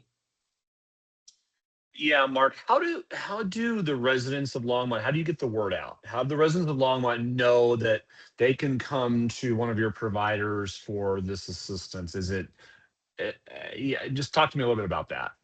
Well, interesting you should ask that, because we're 6 months, I kicked off a new social media campaign. We had not been active in social media until about February of this year. And it's really interesting. We actually have seen a good uptick in new patients starting to come in because they're seeing us on LinkedIn and not LinkedIn, on Facebook and Instagram is where we're doing it right now. That's one of the ways that we get the word out. We try to get we get a lot by word of mouth. Then a lot of other organizations that anybody who's on Medicaid would be working with know about us. So we get an awful lot of referrals from churches, from food banks, from housing, low-income housing providers. So it's basically the referral network, and we've just started a social media campaign. And then we actually just got our name onto T-shirts that they're selling for the athletic teams at Skyline High School. Just so that we're on everybody's back. So hopefully they'll start to have heard about us a lot more. So Mark, I mean, I've been doing this job for a long time, going on 7. I think it just hit 7 years, going on 8 years now. And I know that dental aid has struggled the last, pretty much since the pandemic. I know that hurt you because you guys are very much an in-person type of service, right? You can't do stuff virtually like others, right? And so that really hurt dental aid. Talk to me about where dental aid is now, sustainability speaking wise. Are we in a better place? Are we still in a very precocious place? Where are we? We're in a very good place at the moment. We have been, this year, our total budget is, our total expenses, I should say, because we really kind of live off of the money that we bring in from our insurers, is between $2.5 and $3 million. As of last month, as of the end of September, for 2025, we're actually about $160,000 to the good. So we have gone from 2 to 3 years of post-COVID, oh my God, that caused us all kinds of problems, to we are now I'm very confident saying we are now self-sustaining.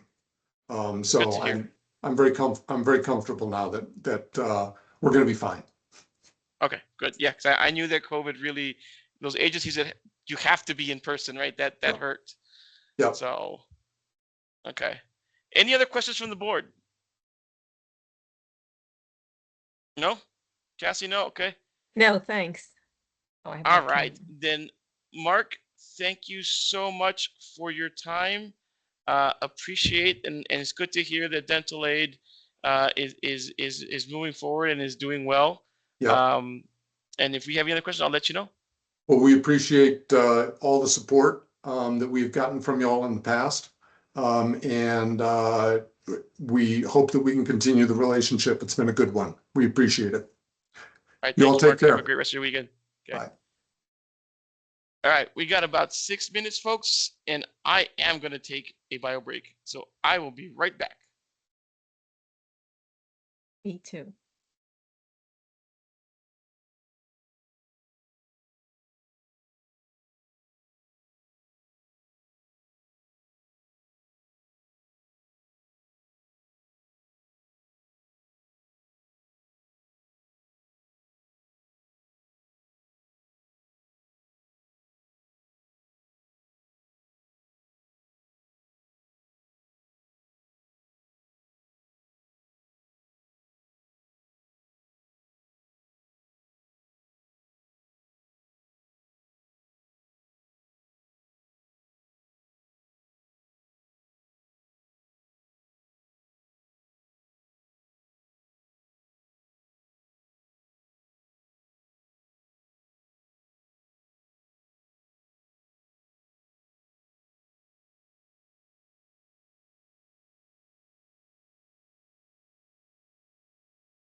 All right, we still got a couple of minutes, but I am back.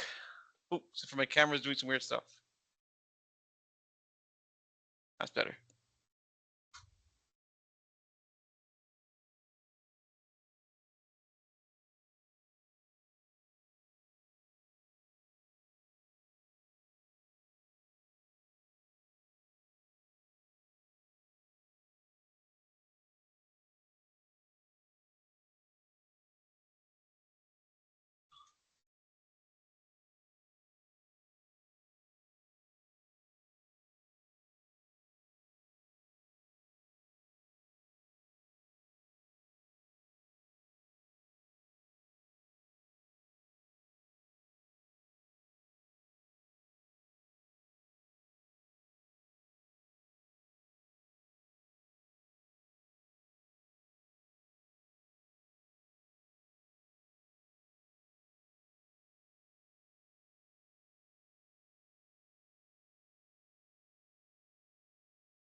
Eliberto, what time are we ending today?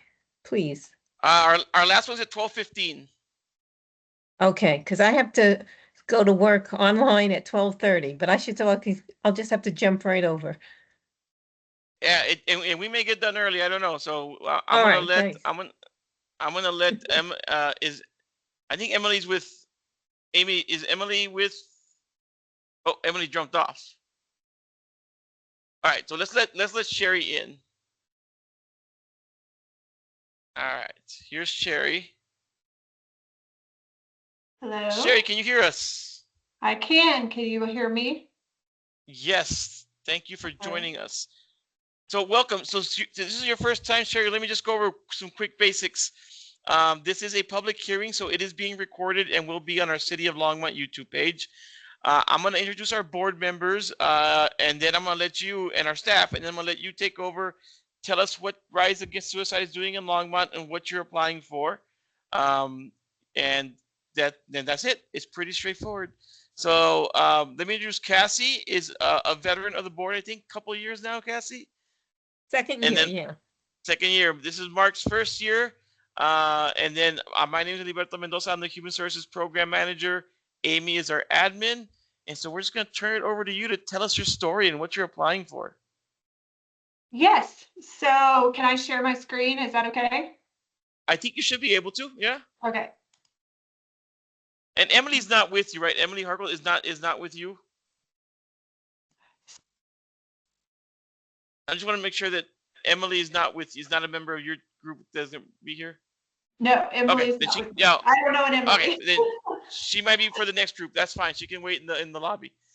All right, go ahead. All right. Can y'all see that? Mm-hmm. Okay.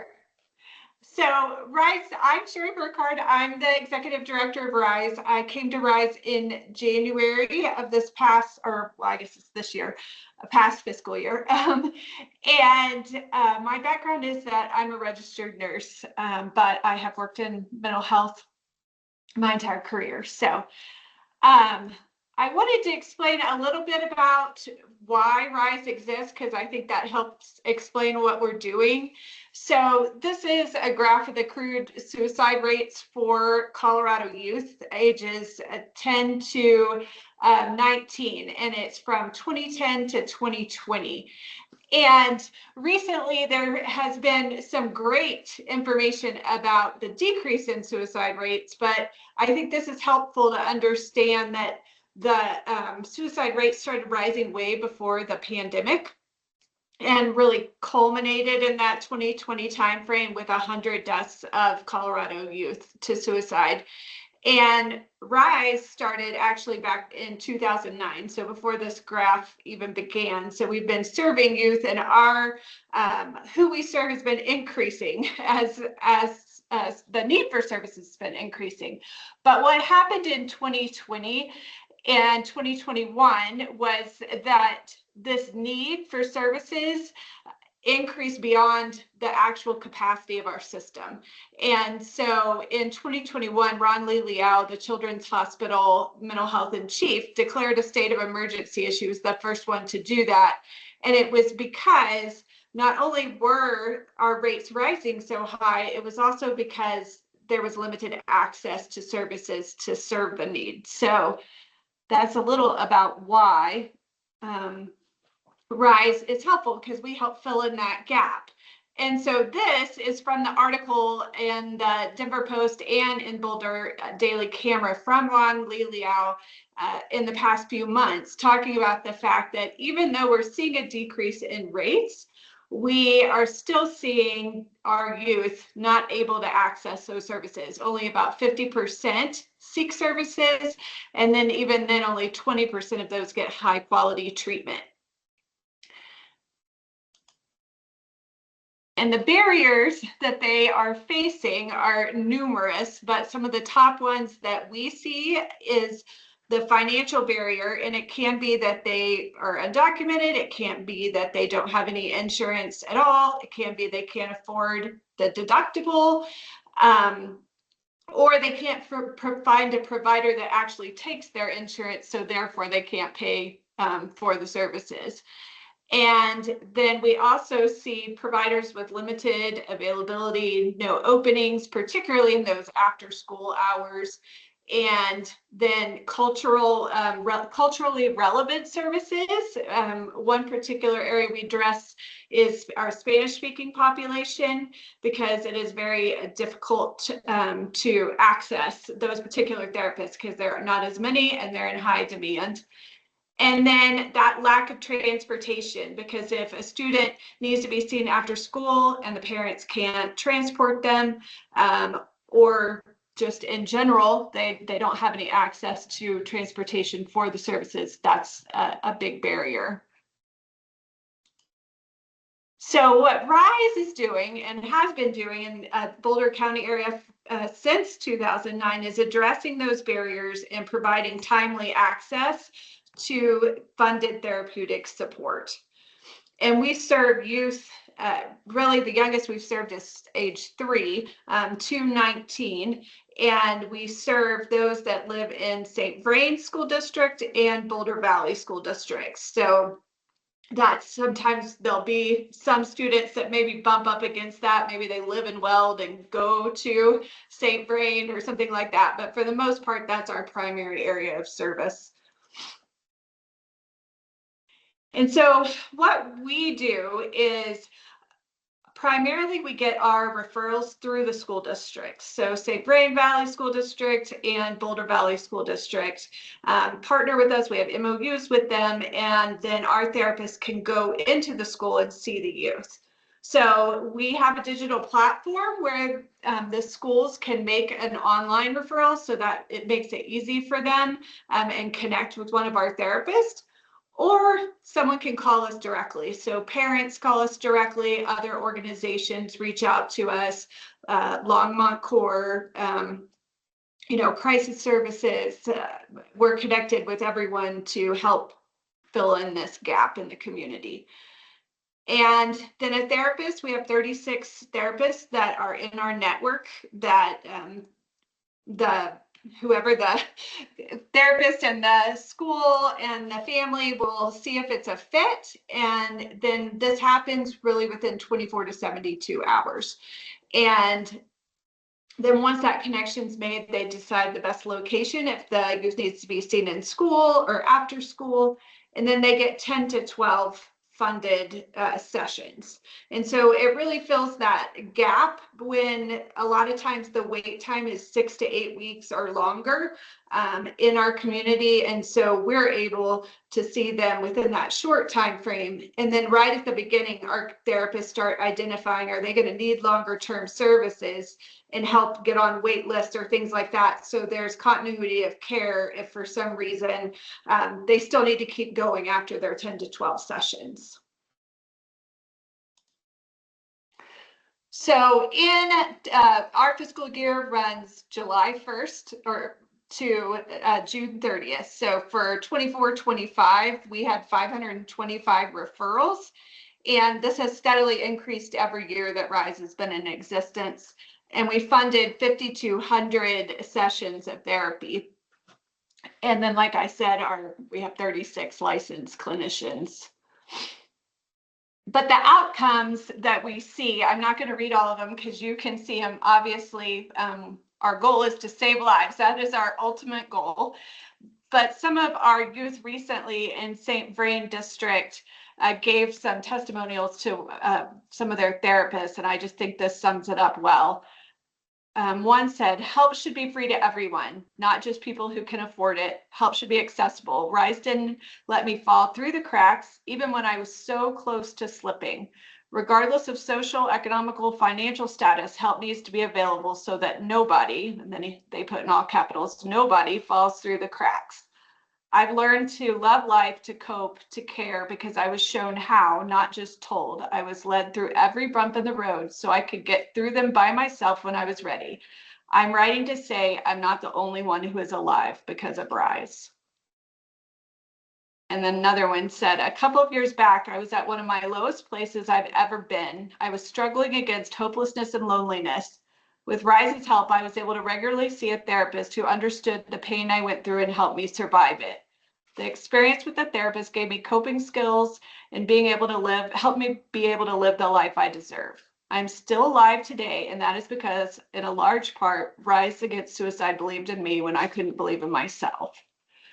And I can tell you that this summer we were at so many events, because in the summer we're doing the Pride events and all the different things going on. And so many youth came up to our tables and would say, I'm alive and here today because of Rise. So that's really the summary of why we feel like we need to keep providing these services, particularly when our school districts are stressed and not able to see them as far as the school counseling for the intensity that these youth need. And so we're really filling that gap, as well as keeping them out of higher levels of care that they may not need. Like they're hopeless, but they don't maybe have a plan immediately, things like that. So we're filling in that gap because they don't need to go to the emergency room, but they do need to be seen quickly.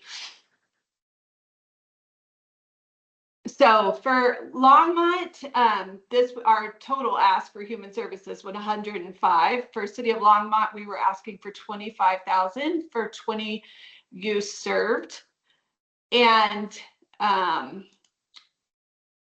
part of what we saw when we wrote the grant that has since changed a little is that St. Vrain School District has a different protocol than Boulder Valley. And so sometimes we have gotten lower referrals because they have to go through a discovery process in the school where the youth and their parent goes in front of a panel to get services within the school. And this has been a little bit of a bumpy road the last couple of years.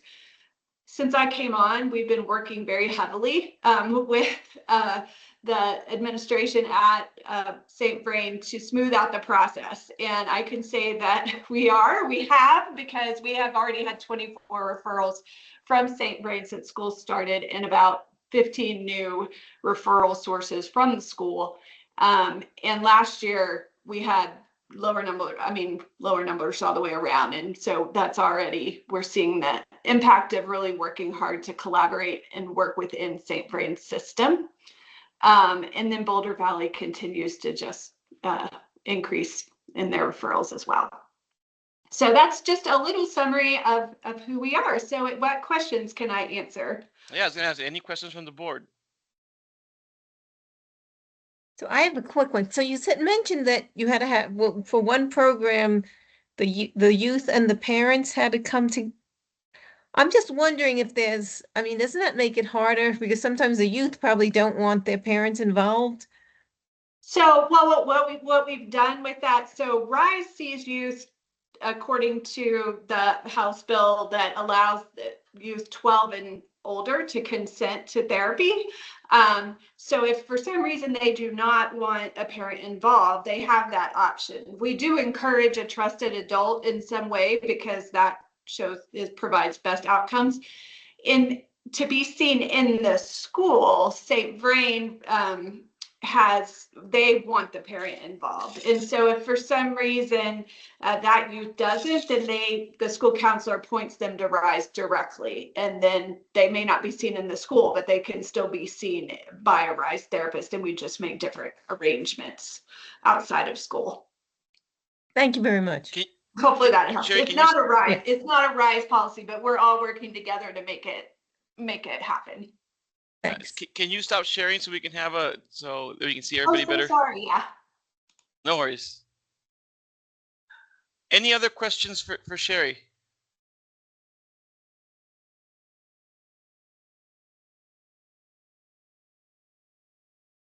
All right. If not, Sherry, thank you for all you do. Great presentation. If you don't mind sending that to me, I'd love to send it to the board. Sure. Or to the board members that are reviewing yeah, that would be great. I think that would be helpful. I think you provided some really good stats and good information. So. Okay, I will send that to you. All right. I hope you'll have a great rest of your Saturday. Thank you. All right, and we have our last presenters today, Emily and Goya from Allegiance Ranch. Amy, I don't have it on my scorecard, so I didn't score it, so I'm a little bit behind here. I'm not sure if Mark or Cassie had it on theirs, so this might be kind of a little bit new to us. So we might just be listening, and then we can go back and score it if we don't. Because for some reason it's not on my spreadsheet. I don't know why, but we'll just go ahead and review them, and then yeah, I it's can okay. set the spreadsheets later today. Yeah. Thanks. No worries. Yeah, just Okay. make sure that Martha, Cassie, and Mark get them on their spreadsheets, or yeah. I think So I'm this not is sure if the you one that was later added, right? right after Oh, okay. Christina and I talked That's about fine. it. Yeah. Okay. Okay. Yeah, I It can send it looks later today. it looks like I have it on mine. Cassie, do you have Okay, yours? maybe it's Do you just have the me. That's tab all on right. If yours? it's just me, it's I have to double check, truthfully. okay. All right, no worries. I'm just gonna go ahead and let them in. This is our last one, Cassie. I know, and Cassie, feel free to jump off if you need to jump off before. No worries. All right, You thanks. can always see it on our City of YouTube webpage. So Okay.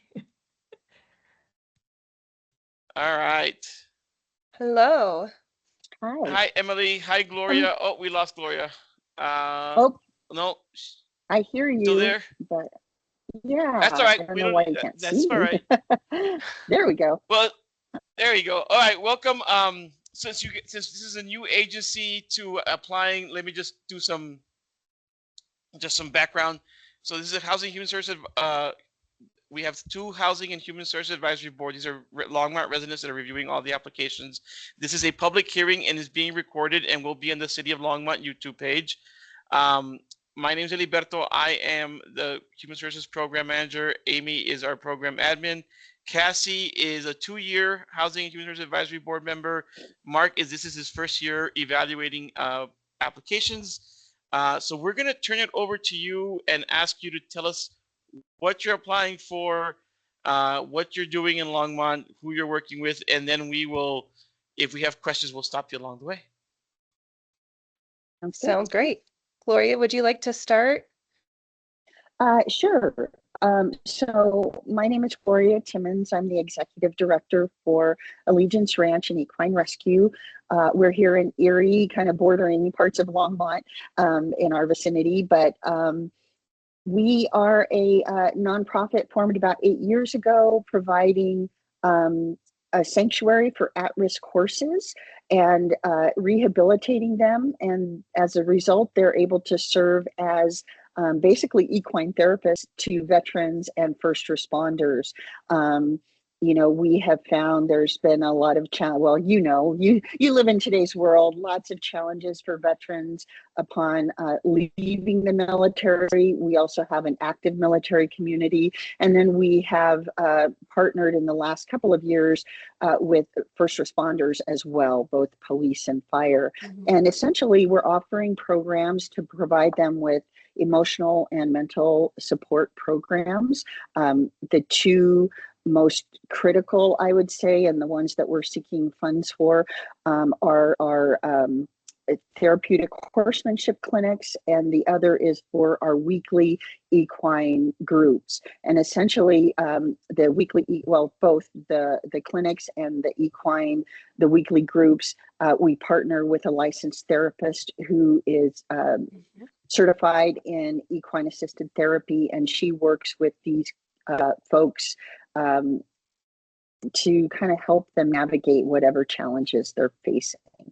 It's been very impactful. We've seen a big increase in interest in these programs. And yeah, so we're looking for help and support. I don't know if that's what you wanted, Emily. I'll let you jump in at this point. That's what I wanted. So I just uploaded our notes for today's meeting. We just have some common questions that I've determined are asked a lot. So we've pulled that up for your reference if you need it as you're asking us questions. Because the board may not have access to these, do you mind emailing those to me, Emily, so I can send to the board? Sure. Yeah. I'll send them to you right now. Yeah, because the board may not have access to this after this, right? So if I can email it to them, that would be great. So I guess, we had a pre-screening meeting. Christina and I screened all our, and this was one that we were kind of iffy about, but after talking to you, we said, okay, we think the board can review it. And the primary reason, right, like I told you in the meeting, is typically the concern is when we start, so this funding is meant for low income, to up to moderate income, but we try and really focus as much on our low income folks, right?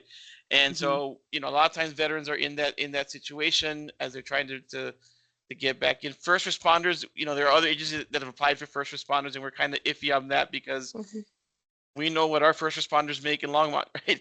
And we try and treat our first responders well, and we try and have other, even within our public safety department, we have other resources as well for them. And so that's kind of why we let this one go through, because we felt, okay, focusing on the veterans, we have had other agencies that apply for equine therapy for veterans. So talk to us about, you know, how you're gonna, you know, talk to us about the equine therapy, because like, is it, so you're saying these are group therapy with an equine therapy licensed therapist? Yeah. And I wanted to let you know too that Allison McCabe is the facilitator of the equine therapy.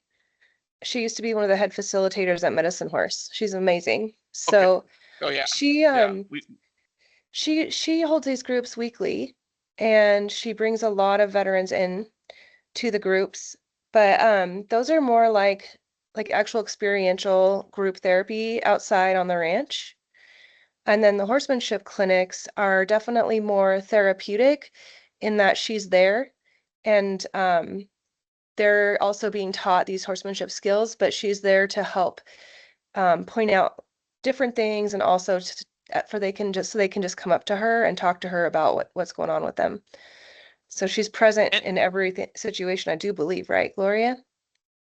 Yes, she is for the clinics and for the weekly groups, and the groups are such that it's we call it a group because several folks can come at once, but really it's Allison facilitating and then moving from individual to individual to kind of work with them and meet their needs. And to be quite honest, and maybe I'm not supposed to say this, but you know, she's kind of doing this as a quote unquote volunteer right now, but it's temporary, and we're going to lose her if we don't get funds to be able to support these veterans who are really, it's really filling a major gap for them.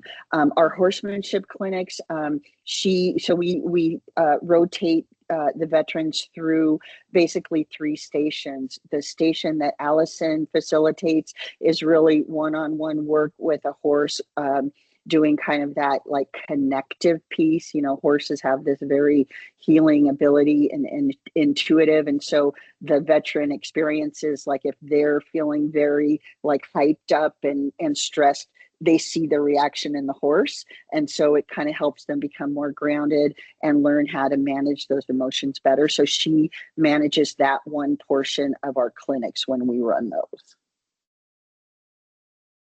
Okay. And by the way, the notes are great. I will forward them to Mark, Cassie, and Martha. The notes are great. So it says in your notes that you're probably going to serve around let's see, around 20. I mean, total 50 clients, but 20 from Longmont. probably more. It just depends on the outcomes of the outreach. So we know the 20 from Longmont is participants that we know that can come to the programs right now. But doing outreach might bring quite a bit more. And Mark has asked this before, and it's a good question. How do veterans learn about your program in Longmont? Like, who are you partnering with? I'll let you take that one, Gloria, for a minute. Okay, sure. So we're seeking partnerships with, well, we have some existing partnerships with some VFW and other veteran organizations, but we are also trying to create connections with Front Range Community College. I just learned of this new group that Emily mentioned that they facilitate resources for veterans in Longmont, so we'll be reaching out to them as well. But a lot of our the current Longmont folks we have been through kind of word of mouth and social media. We have so the veterans are our biggest ambassadors. So they come here, they experience a clinic. Not only do they come back, but they go out and talk to their friends and bring them as well. And we have several who live in Longmont currently and who have been bringing along new folks. So we're always looking for more ways to connect. We've just found that these kind of informal connections and veteran organizations that we're aware of, they are really good at helping bring in more folks. Awesome. Any questions from the board? Yeah, Gloria, this is Mark. I have a question.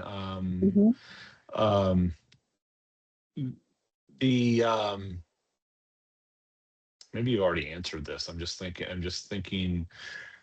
Let me lost my train of thought a second. I'll come back to it. Okay. Yeah. And Cassie, I know you may need to jump off because you have to go to work. That's fine. No worries. So if you see Cassie leave, she's got to go to work here in a bit. It came back. It came back. Oh, All you right. got it? It Okay. came back. Sorry, I had it on the tip of my tongue and I wrote it down anyway.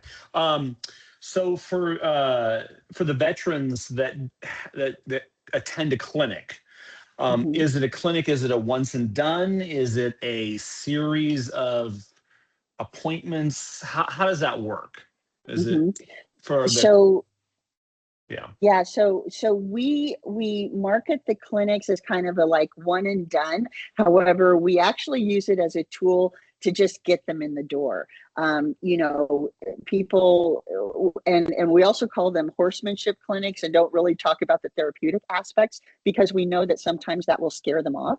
But the goal is we bring them into the clinic, we introduce them, and often what happens is they get connected either to a horse or to a person, and then they want to know, well, how do I come back? So it's a great introduction to say, we've had some come to several clinics. We never tell them they can't repeat a clinic, but usually what happens is they come to a clinic, they get connected, and then they come back to the weekly group, or some of them have ended up doing like one-on-ones with Allison, and others have become quote unquote volunteers. And so they come back over and over again, and they find that their access to the ranch gives them that time to kind of decompress whenever they really need it. Thank you. And I just wanted to mention too that the group therapy groups are year-round, weather permitting, correct, Gloria? That's correct. So it's not just like a short 8-week session, it's actually available to them all year. Yeah, every week, barring terrible conditions. Yeah, they are here and with the horses. And I'm a faculty member with Front Range Community College, so I am going to be distributing marketing materials at the community college to reach the veteran students. Awesome. Any other questions for Gloria or Emily? All right. If not, thank you so much for your time this weekend. Appreciate it. I want to thank the board right now because I know that they got to head off. Thank you all for your time and have a great rest of your weekend, everybody. Thank you so much for your time and consideration. Thank you. Have a good weekend. And Have a good thanks, weekend. Eliberto. Bye. Thank you. Bye-bye. Bye-bye.